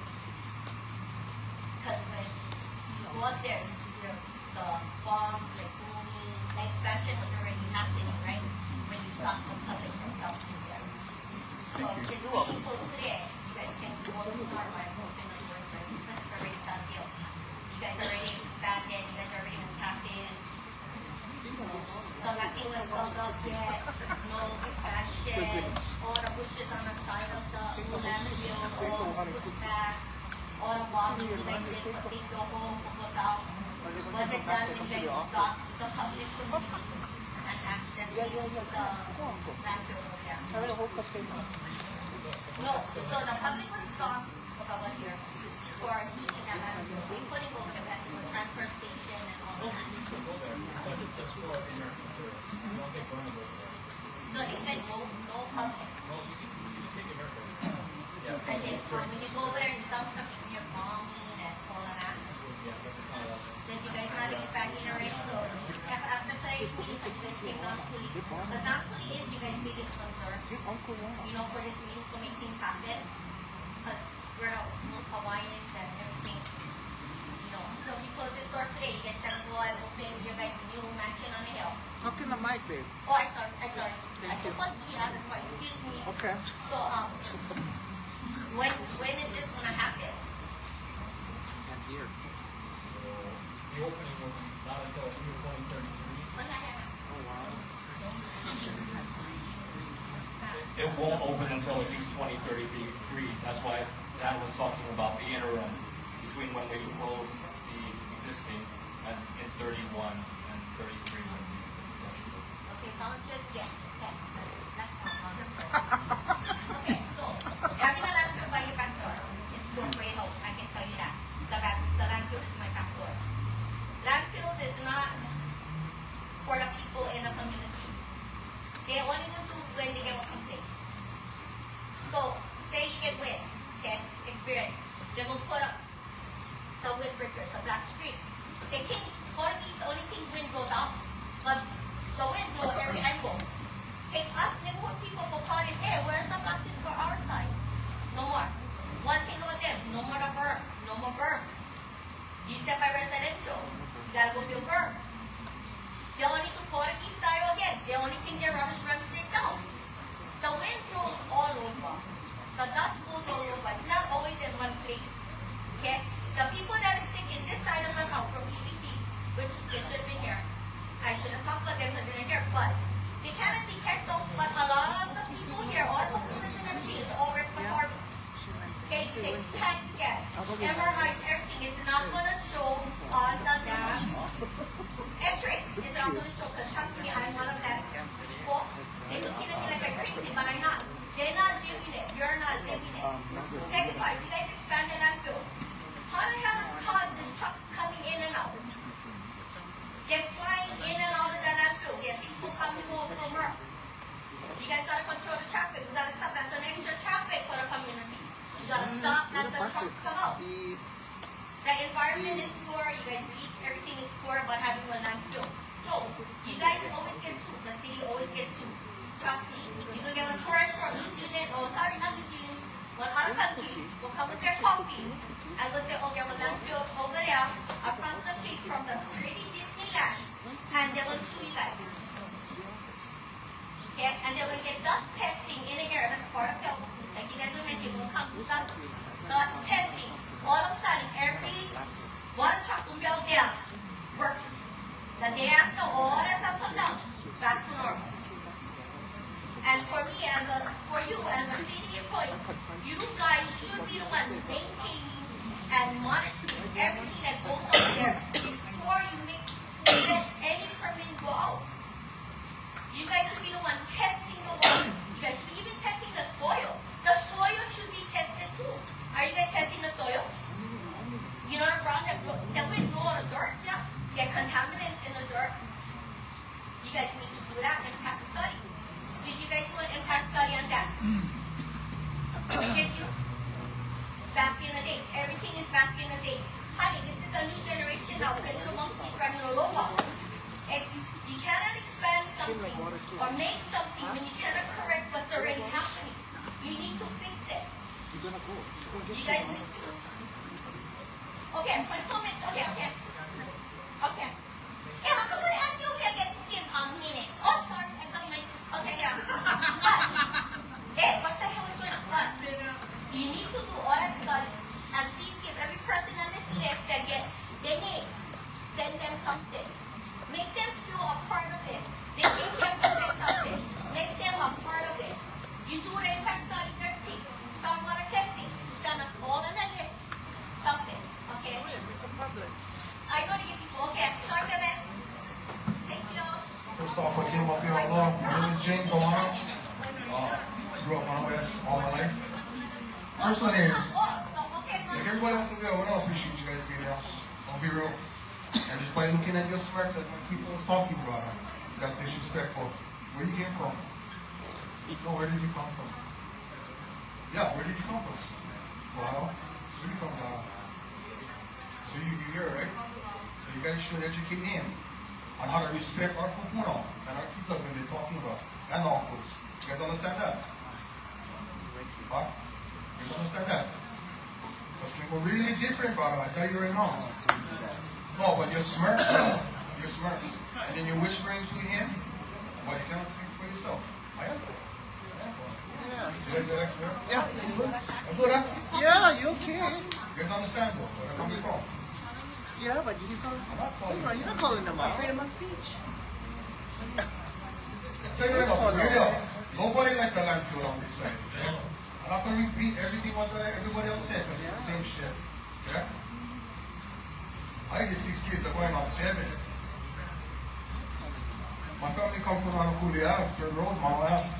The Oʻahu's, the Kanahelis, the Kahawas. And I know all these families will be up, right? Bye. So, some of the presentations is a waste of time, you know what I said. And just want to let you guys know, if you guys happy, you're going to see many of me on the front line, in front of our our. Thank you, my brother from another mother. We are still live, folks. Pikachu Shelby doing that live for all of you. Can't be here at Capitol right now. So, Josh, you're going to take some notes. Talk to the camera. Get your pen ready, bro. I'll wait for you. I do not talk too fast. You hear too slow. Okay? Just going to pick up the plate and frequency.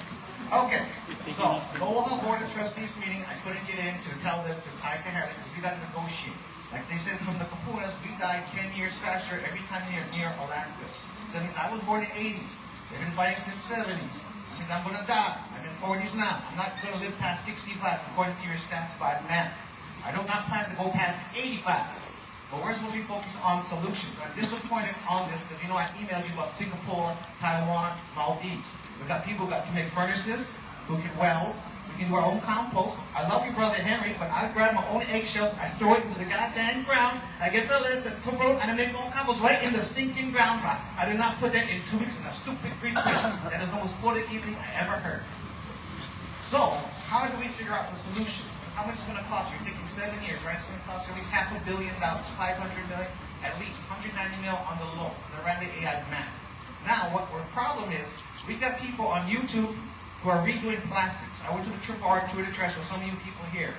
They're taking all the plastic bottles, cardboard that's used, and smashing it down, sending it on a ship, and they're going to make it in Korea, the same plastic bottles, the same Coca-Cola cans, and the same stuff. And we have to pay them. There's some kind of weird deal. It doesn't make sense to me. When you got people on YouTube, a little girl, making like the 7-Up Sprite, Mountain Dews, taking out, stripping the plastic, and making brooms and cleaning up their streets. We got very creative ways. It's not cost $190 million to reuse plastics. We can be very creative, and you need to ask the community for all their solutions. If you get input from every single person here, we can figure it out and solve it. Jenbo needs the smart. She's like the She's on the news too, and has her own TV show called Living the Local Way. And like her motto says, ʻāina. If you do not follow this way, like Brother Man said, we can sue every single time. It only costs me $402 for federal court. But you have to talk to Campbell Industrial Estates. And about communication, since we're on the line, I did talk to Josh Ditch to let you all know, because the manager of the court did have a fiery speech on Instagram about Kapa'a Quarry that did not get answered. Pikachu asked before we had a fiery meeting, and it's already too late. But Josh's answer was to Kapa'a Quarry. How come we can't do it there? It's because they put it under conservation, and now they got the easement DS stuff. So, my genius idea is you slip me the answer is, what if we make that conservation? We play the same card back. Because if Kailua's playing that card, does Campbell want to do the same thing? They got the same big money like the Illuminati, like the Rockefellers, like those. And if they're not here, how dare you to say you're going to condemn everything, all the EV kapuna? Because the problem with when you're dying, I'm making a $1.6 million in a hospital project with DHHL for Nanakuli, for everyone here. But we can't even bury people there. They're not allowed to bury more and expand. So how dare you guys going to break DLNR, SHPD, all these groups to condemn more trash? Of course we do not want this landfill, but you guys need to focus on solutions. You and I need to bring someone from Singapore here, Taiwan, Maldives, to do this. Even Israel does a better water job. I don't like the Mossad or science, but they're doing much better with water. Do not reinvent the wheel. Copy it and paste it. Do not kill people faster, because it's going to end in the wrong way. That's on next. Hello, my kākou, Nanakuri, Wainai Moku, o kākou huahilani no koe na iau. Honi hanao, Nanakuri, first row, left side, last house on the right. I came in February 27, you guys here, 22nd at Kamokila. And I was going to ask the question of Kinino when beat me to that. Everybody is in 100% of here for any more landfills not being in Waimanalo. Okay, I just wanted to reiterate that. And I got a question for Ahmad. Like, so with the burning of the trash, right, into what you call that, ash, liquid ash, right? It takes a certain amount of time before that liquid ash gets taken and into the landfill before it hardens up. Am I right on that? Ahmad? So with that question, we're asking a question because that's my cousin and them, they all drive trucks, and they was hauling all the liquid ash from Campbell to Waimanalo Gulch, and he told me that it takes a certain amount of time before it hardens up, right? And so that's why it was so relevant for the next landfill to continue to be in Waimanalo, close to you guys. So that's my question. And another thing before I give the mic to Omar to answer that question. Like everybody said, even Carmen said, you guys already know, you guys gonna push for Makaiba. But you know what? You guys gonna do that. All of us over here, we're gonna be over there front lines. You're gonna have people over there that can stand over there and get arrested. It ain't gonna look good upon you guys. Remember what happened to the mountain? That's gonna happen over here. Because we get the most Kanaka on the planet in Waimanalo. So can you answer me on that with the ash? Yeah, so HR's job is to burn the trash and reduce the volume of trash by 90% to turn it into ash. So about 20 loads of ash every day go from HR to the landfill. Back in the 80s when all this was being planned, H-Power and the landfill were sited as close together as possible because ash, if it sits, turns into concrete, it sets up and hardens. If it's stored on the plant or in the trucks, it turns into concrete. So that's why ash is being hauled daily, and they haul ash 20 loads a day, every day, and if that stops, HPAR has to shut down. So Ahmad, is it imperative that because it turns into concrete, that it needs to be, there's a time limit? Because if it turns to concrete while it's still at HPAR, full hole and the thing going into the landfill. So you guys need to get that liquid ash into the landfill before the thing solidifies. So it would be imperative, would be in you guys' best interest for the thing to be close proximity to each pole. Yeah, it's close. That's right. It's like a race against the clock. We've got to get the ash out and buried at the landfill as quickly as possible. It's a good one. So I think it's going to happen. It'll start happening overnight. So if it sits in a truck overnight, they have trouble getting it out of the truck. There's going to be more money trying to haul it down. So a little bit more info. When the plan was to site the landfill at Wakua, that's about 15 miles away from H-Power. The city would have had to pay more money to Reworld for expanding the fleet. Reworld is the operator of H-Power, and they have a fleet of trucks, different types of trucks take ash to the landfill every day. And because of the longer haul, would be going from 3 miles to 2 miles, would have to mile up. You said if the ash turns into concrete, you guys got to repurpose that concrete? Can you guys repurpose that? Yes, so we're working on ash reuse, and many countries around the world are doing this, especially Asia, Europe, Japan, are recycling ash, not the ash, but just like we take metals, right? We take metals out of the ash for recycling. The idea is to take rocks, sand, glass out of the ash and use it for construction. So by doing that, we would reduce how much ash goes to the landfill. So that's a project that we're working on.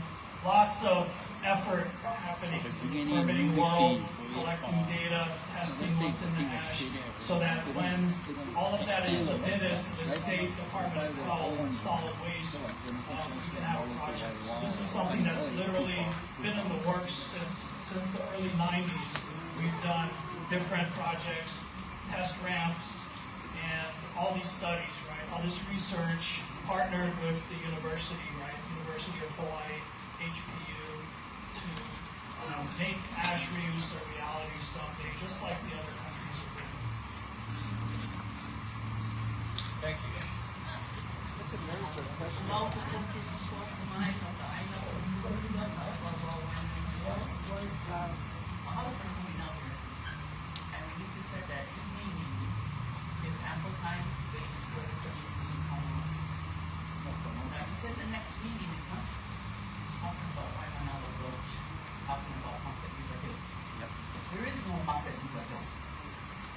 your concern. It is not. You know, and so if you need to put up, and I will speak for my whole tonight, because I don't want her here 10, 20, 30 years from today. Because Hakahila Hills is planned not only for now, the 150 that they need to replace PB2, then they want 350 more acres to add more landfill space. Then they want to add 1,600 more acres to do all the other things. It's going to be the permanent landfill until they eventually figure out, oh, they've maxed out their revenue source. So now we're going to get technological and do the things that we could have done today. Maybe not so much 20, 30 years ago, but that technology exists today. If only in their hearts, with their moral compass on, they utilize the information that's out there. We have had many council, especially from our members, that has gone out. We've had legislators that have gone out. So all of them that have gone to other places to conduct these studies, talk to them, gather their information, put it in a report, share it out with us. In the meantime, us community, we need to who ourselves. We don't need to be acknowledged by them. We don't need their authority. We need to who. Because I would hate for my opinion to have to be on that front line meeting. Wouldn't you? If you don't want it in your backyard, for us it's our front yard. Because in the backyard, at least we don't have to worry about it, right? But for us, it's in the front yard.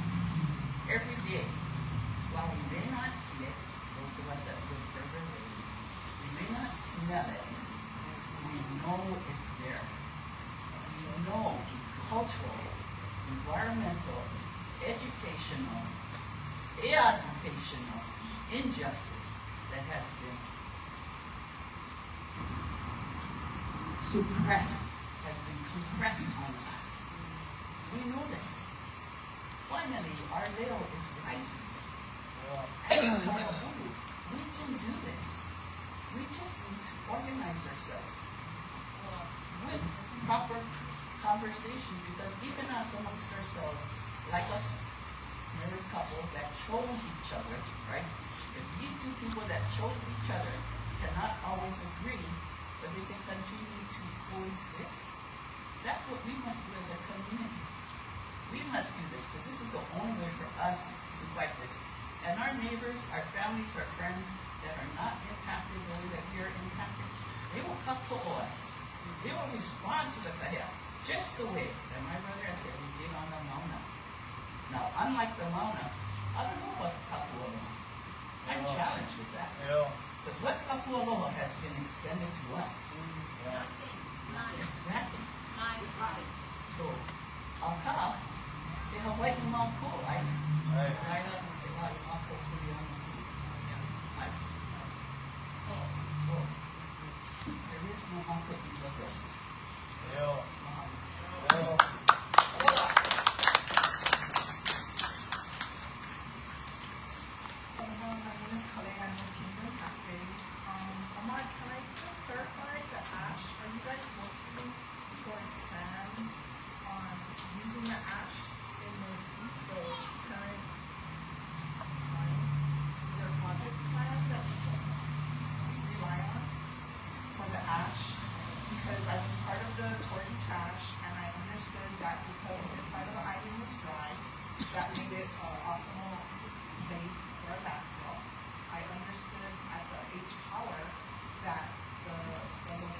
Getting the ash to the landfill was also optimal. So I understand all the logistics, but I want to find out on the strategies that we have to do better with the ash. That's most important, that's most constant.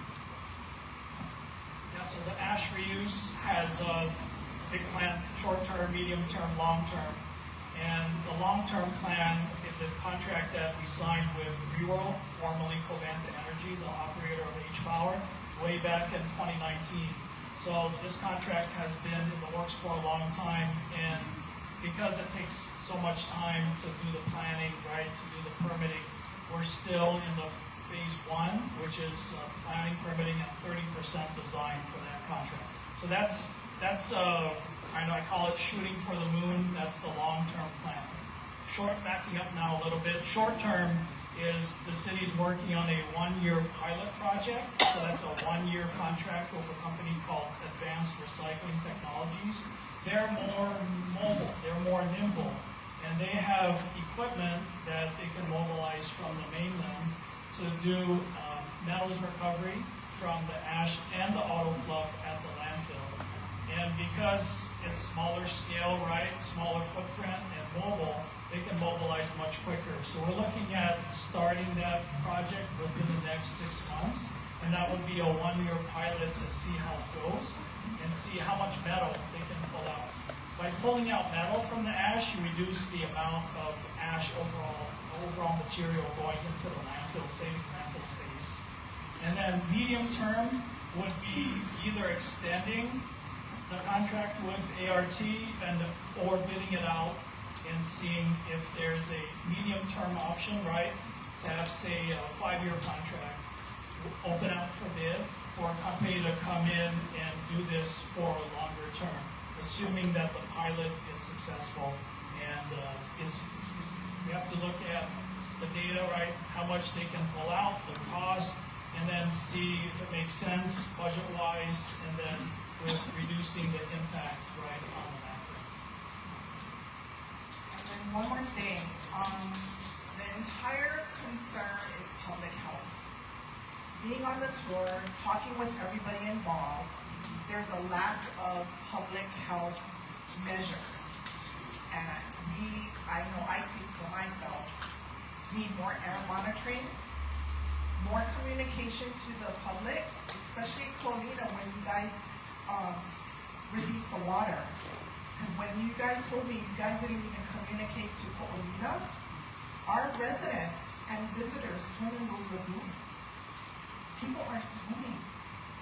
Okay? We need Department of Health to be here because they need to put in measures that are so strict when you are around a public area, even at Campbell. The gases, we need air monitors everywhere. We need soil testing. Like Auntie had said, the community, you guys need to go to your doctors. Get your blood test documented. Contact Kingdom Pathways if you want soil testing, water testing.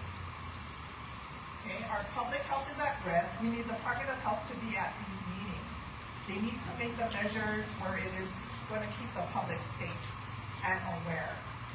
I was very sad to hear that you did not tell Colina that you guys had the jet from the Puno storms. I was really hurt. And I hope from hearing everybody, you guys can think in your soul that if you were our cousin and family living in this area, that you want to do the best you can to protect us. That way you guys can sleep at night, live on our island, share the same spaces, eat the fish, swim in our ocean. If you can just think about it and just know that it means a lot if you guys take the public and their health into concern. You will not be able to sleep at night after listening to all of us. But you gotta think, and in your heart, you guys gotta come with this community and help us so we can be healthy and our KP's healthy as well. I really appreciate it. You guys have a hard job. Work with us, keep communicating, and keep us abreast of everything that's going on, new projects, new strategies to improve. We really will need to be appreciated because our health is at risk.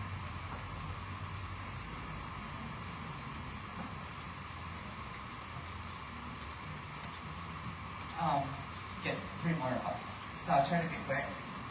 Aole to this landfill. Why are we continuing to practice the norm? Right? We need to focus on the solutions. Right? Focusing first on the solutions rather than trying to find more problems. Right? And so at the last meeting I shared ʻāina is a space that would like to take on the solution part of this problem. Right? And so I asked to have contact with DJHL, with Oʻahu, and the Kapolei, and our neighborhood boards. Let's form something. Let's have that communication on how we can solve this problem. Because like Uncle said, it is all of our problems. Like a lot of us said, it is all of our problems. And we've become too freaking lazy, too comfortable with just dumping shit in our trash. We forgot we're so divided from our ʻāina, guys. And that's not fun, right? We need to take accountability for ourselves, just like how we've been saying. You need to take accountability as well. Right? You are the voices for our people. Right? You need to stand strong and say no. We don't want this. We don't want this. Jenny, I did send a letter out to the reps, to Gabbard, to Souza, to our West Side reps and senators in regards to that leak.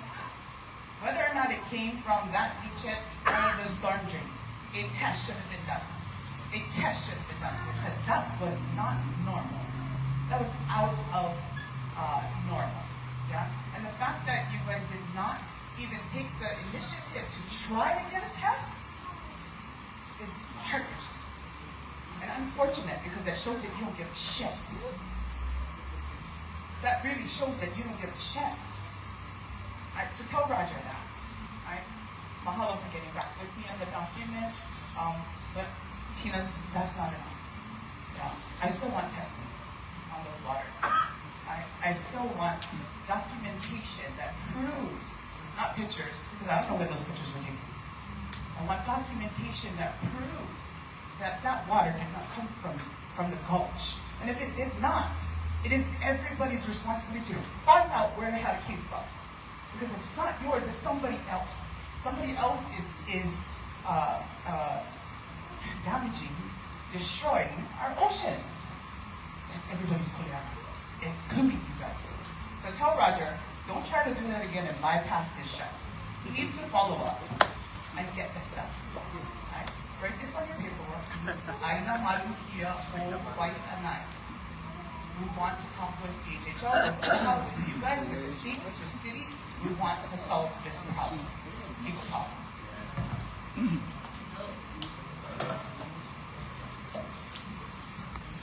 Hello, everybody. I work for the refuse division, but I'm also a resident. So I'm speaking on behalf of being a resident. I was born in Hawaiʻi, and then we moved here when I was in 8th grade. So my children are born and raised here. My grandchildren are born and raised here. So I have very mixed feelings because I don't want the landfill. My division knows that I don't want the landfill. But given the parameters that we've been given by law, things come down to this one spot. And the problem with taking away Act 73 is that they're restored.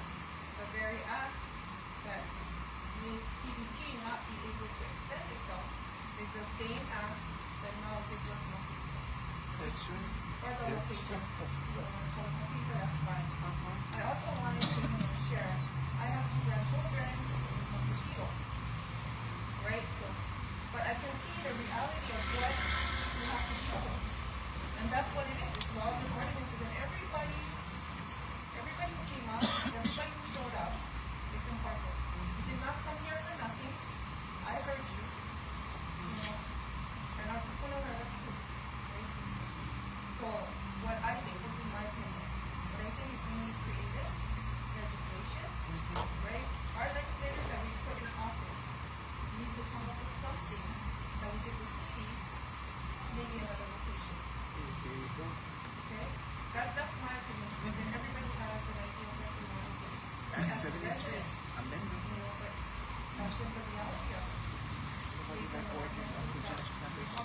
that's where maybe you can find some other locations that is kind of hard. And we can talk about all the other issues too.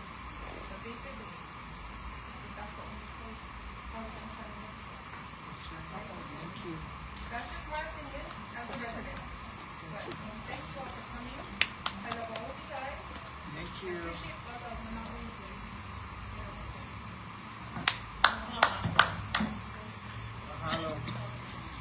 I just want to follow up on that Act 73 again, because I think we have semantic records right over here.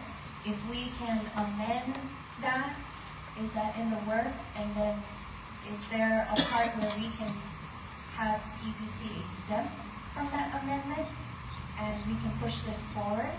Because it sounds like everybody's saying Act 73 is the problem. And I think if we just amend it and exempt PBT from that amendment, then we can move forward and find another place. So after all that's been said, my question is, what's next with the special use permits? So this hearing notice was meant for us in moving forward for the November date that you guys have on file. And so I just want to better understand and everyone leave here with an understanding of what happens with what was said today, and then what does the city do with that, and then what are your next steps with the special use permit, given all of the testimony today? Is it just that we said our piece and we move on, or is it that there's going to be a phase 2 to this meeting? So as far as this meeting is concerned and the hearing, the special use permit is on the special use permit we have already obtained for Waimanalo. That also asks us to not accept waste by March 3rd. March 2nd of 2020. That would be the last day that would take place. And so that will stand. The next thing is Makaiwa, right? And we will set up that meeting. We've gotten some of your comments, like you want TOH at the table, you want Camel, DHL, other Oʻahu potentially. We can try to arrange for that. So we will let the community know when that happens.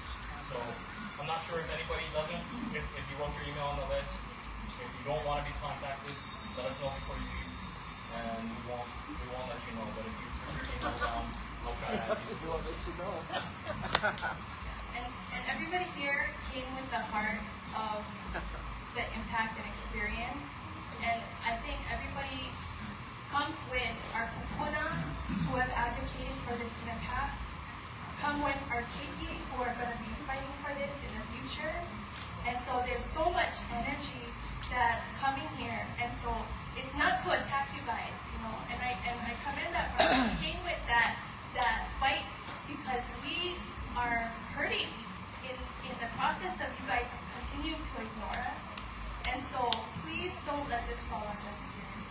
Please be tunnel in the process of how you continue Waimanalo Gulch, how you close Waimanalo Gulch, how you not open Makaiwa Hills, how you find an alternative solution that's going to make it tunnel for our community.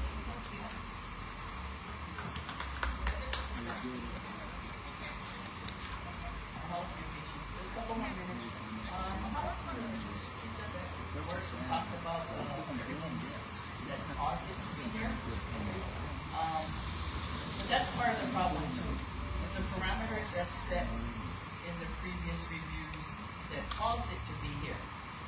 So we need to review the parameters that are determining the location, not just the problems with it always being here. Those parameters dictate the location. So we need to question those, and if they're still applicable. Okay, so we need to do that. Like this bear who had volunteered Wahiawa on ag land, and they would weigh Act 73. If that's possible for them, it's possible for us. So, there is no limit to what we can do. Of course, we're going to need to confront them and find out what lies happening. It's not just us, but it's our Manalo that has been missing. And we've had good people on those panels. So it's not to say anything derogatory about the predecessors. It's just that, like them, we've had enough. We here, we will do something now. All right. Thank you. Okay, well, now I hear you. I understand why you feel the way that you do. We'll continue to give you more information and try to work with you. Hi guys, thank you so much for being here. My name is Crystal, along with Kika. You guys know Kika. She is the district case manager and the office manager. I'm here on behalf of Councilmember Tupola. We got an email on Monday about this. She is at HSAC right now at a conference, so she apologizes that she can't be here. Just to make things clear on where she stands, because I know there's a lot of misinformation out there, and we are printed you flyers. If you need to see it, if you're not on social media, you can't see it. She wants to end landfills, period. She wants to move away from it. She does not support landfills being all over the West, all right? She believes everything you guys are saying, we're on the same page, we hear your frustration, and so forth. Thank you guys for being here. I know you have to deal with a lot of things. But what can we do? What can we do right now? Because obviously they're moving pieces. So what can we do right now? Right now, we are proposing a resolution. Now this resolution I have in my hand right now is 26-7, which you guys can read in full online. I can give you the gist of it. This task force is unpaid, okay? Unpaid. We bring people to the table. This is what we do. So we are bringing in members of up to 2 council members as appointed by the council chair, a representative from the mayor's office, the director of DES or director's designee, a representative from the Board of Water Supply, a representative from Honolulu, formerly known as Covanta, with professional knowledge of operations at H Power, representative from the metal recycling sector, plastics sector, energy sector, oil and energy sector, representative from United Public Workers, Local 646, etc. Representative from the State of Hawaii Department of Health, Office of the Governor, member of the House of Reps to be appointed by the Speaker of the House, a member of the State Senate to be appointed by the President of the Senate, and any additional subject matter expert, okay? So this is already in CD 1, okay? Now this is going to be heard again on May 13th. That's Wednesday, correct? It's Wednesday? City Council, full council. So what can we do at this point? Because we can't just sit here and, like you said, it's falling on deaf ears. What can we do so that you leave here, that I can do something, I heard something, how can we make some type of movement to move things forward while there are moving pieces? What you can do is, you can't be there present to testify. I urge you to go online. Usually it's posted 48 hours prior. Okay, I know you are always there. Thank you so much, right? We need to support this resol for the task force. Okay, we need this task force to happen. Otherwise, what's next? We're just going to come to another meeting, right? We need to bring people to the table. What's going to happen is they're going to come with a full report and they're going to present it. They're going to present it to City Council that this is the movement. This is why council member has been traveling to Europe, to China, because it is possible. I'm not saying that there's zero waste right now in the world, but it is possible to cut this out. Others, we're going to be talking about this in another 10, 20 years. Where's the next landfill going to go? Where's the next landfill going to go, right? There are things that are happening that are in movement. People are way ahead of us. They have the solutions. So what we are trying to do is bring the best of the best to the table. How can we end landfills task force? End landfill task force 26-7. Okay, so if you guys can testify on that, we greatly appreciate it. Does anybody have any questions? Thank you so much. Yeah, I do. Yes, ma'am. What about the resolution on her proposal for the 30 mil? The $30 million for my budget. We support it going to H Power, but the $30 million has been taken out. The one that is acquiring for Makaliwa, it has been taken out. $30 million. And another one is, and it's no disrespect, Crystal, trust me, but I've been on this rodeo for years with 5 mayors, okay? Each mayor created a task force. They created a task force. Every mayor they had a task force. Yes. The task force, they picked different sites. They had Lualua, they had all different sites, and they couldn't come up with a good site. And at the end of the day, it came back to where we at. Now let me finish. Tell me what task force that you folks are going to create under the council resolution bill that will come up with a different proposal in shutting down this landfill in 2028. Well, that's saying that it's going to shut it down. The task force is not only finding a location. The task force is finding the right resources, solution to end it. Because some of the other states, if you look online in other countries, right, they're using it for recyclable for asphalt. They're making tires, right? So it's not just going to a landfill. Correct. So in 2027, they're going to go to the LUC Commission to do their proposal. May 2nd or March 2028 is closure now. So how effective this task force is going to move quickly because of the timeline is so close. I mean, we're in danger zone right now. Yeah. Yeah. You know. Yeah, and that's why we're in this period right now. You know, but the thing is that we are making a step forward, trying to find something. Because right now this is the only thing on the table, right? And what about looking at amending? Huh? What? What? Well, we can. Okay. She asked if we have a question. Did you ask us if we had a question, Crystal? No, but didn't you ask us for a question? So I had my hand raised. Thank you so much. Yeah. Yeah. Okay, but thank you for answering that. I appreciate that. Thanks for all the sidebars. All right, thank you again, everybody, for your time. Then we have Marshall's.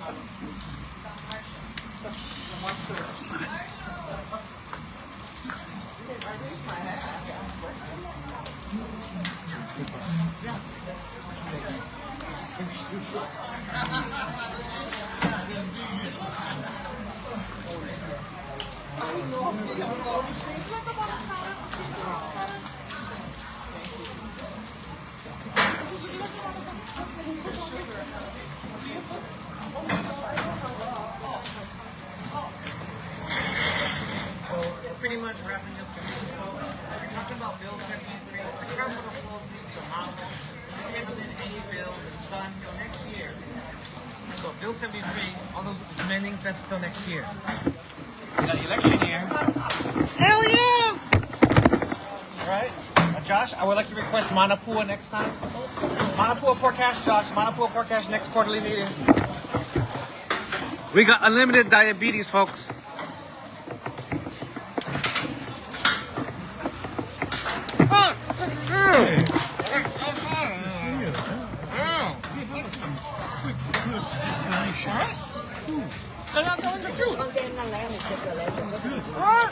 Straight to the point. Alright, they're cleaning up. We eating malasadas.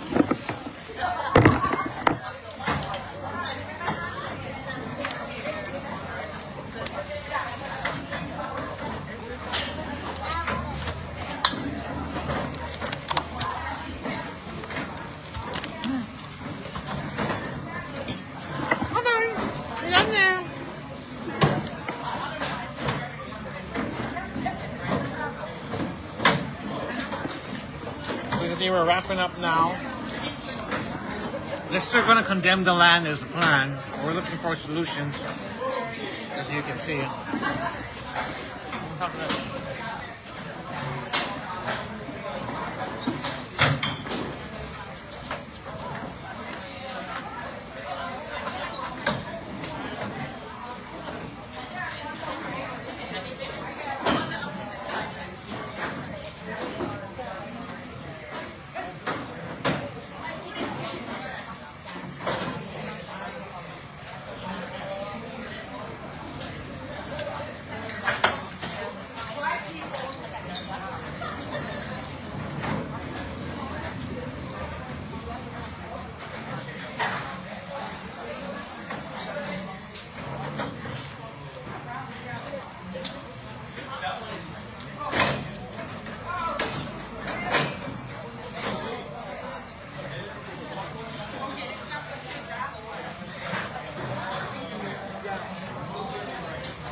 So we're still talking story, folks. Inside, outside. Good job, Patty Korea. You guys are gonna know what's happening in Adaptations. Diabetes, baby. Share with the Kiki and Kapuna because we're fighting for everyone because we're gonna die 10 to 20 years faster. So we might as well live our life YOLO. Cookies. I speak life. Thank you, Lord. All right. We got everyone here being honest with each other. People are lining up chairs. Their footage they're gonna upload to their YouTube channel when they get a chance. But there was some explicit cursing today. Luckily, Facebook Live did not edit it out, but YouTube might copyright something. We're not sure. And so we have everyone here. We're on a coolie board, Waimanalo board. We had a joint venture. Great job to the community coming out. It was raw and unfiltered, better than Saturday Night Live. Welcome to the West Side Special. Better than Comedy Central. Come here to Nanakuli. Hawks, baby. High five. Look at this champion woman speaking up for Nanakuli, baby. Yeah, you. Great job, Miss Crystal Pang. Doing a phenomenal job. 13th. So you guys can follow them because they already have the solution from China, Denmark, and stuff. We're talking the same page, but somehow Mayor Rick Blange is still in Kung Fu Panda land negotiating for Xi Jinping and CCP. So, here you are. But Bill 73 can't be amended the next year because legislation is PAL. Tomorrow's the last day, so sorry, folks. But you're going to hear them talking story. Great job dealing with it. You have to take it like a man. Good job. Great job, sis. Great job. Yes.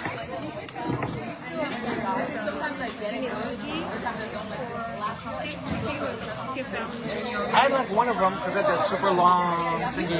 Because like have a like carrot that's on the left hand side. Like I come from Taki, from Tahiti, you know. So it depends on where the line comes from.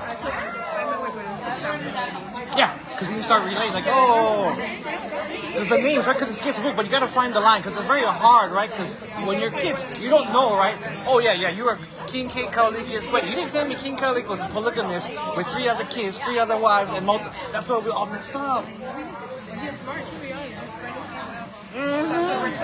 Yeah, but they knew, like, okay, Tahiti's gonna go right to Maui first, right? And they knew how to do it, like the Aotearoa, but like somehow they knew from the stars, right?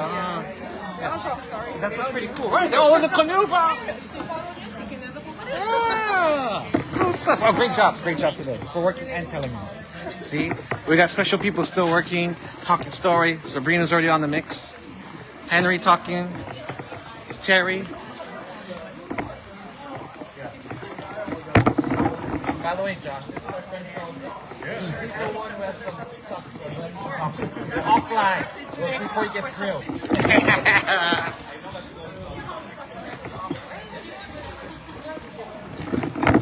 Henry looking good because he's smiling.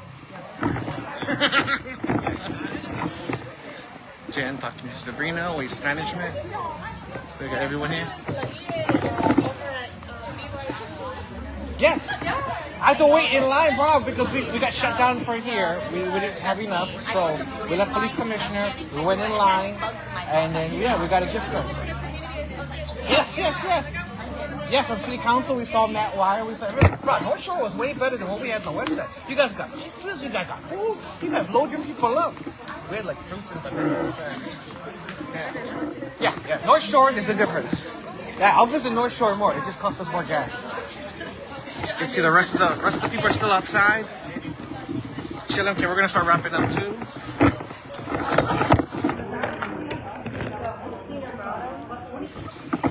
Hey, come on, take them. Those diabetes, take it. Next time, tell them we want manapu and pork hash. You know, because if we're gonna be here for lunch, manapu and pork hash. Yeah. Put it on the budget. No back. Tell the boss, charge to Rick Blangiardi, because he's going to Kung Fu Panda to get negotiating panda. It's $1 million a year for 4 pandas times 10 years. That's $10 million. You got to be in pairs. But if they have babies, they're only like for 3 years, and you're still paying Xi Jinping a ransom. So it's like panda trafficking. And that's why Auntie Clay made the joke, hey, hire the Chuck E. Cheese dude. Make a fake one. We can make an AI. Bro, you seen the AI in China? Why are we paying $1 million ransom for you know, how much money are you going to get from Honolulu Zoo selling to tourists for a panda? Like, stop it. If they made a Pokemon zoo, it'd be way more popular, and you could put whatever you want, animatronics. It could be a fake panda, right? It's cheaper to make a robotic panda and entertain the people.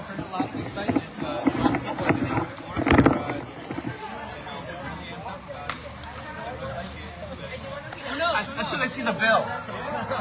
They didn't explain the bill, how much you're going to pay Canada. Pay China. Also have friends with Taiwan.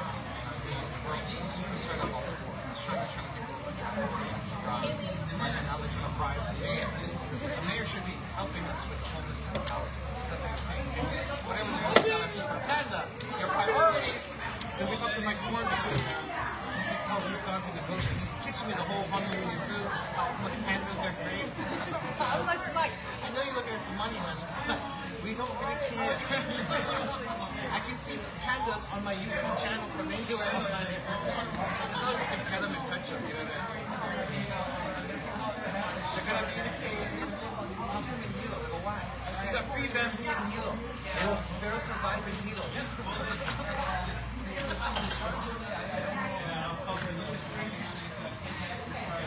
Thank you. Oh, this is but like, how much is it? How much you have to make up? Like, if you got 2 pandas, then $1 million. How much sales do you have to make?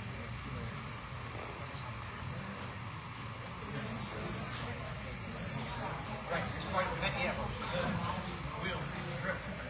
You better sell pandas. Faster. Sell pandas anyway, yeah.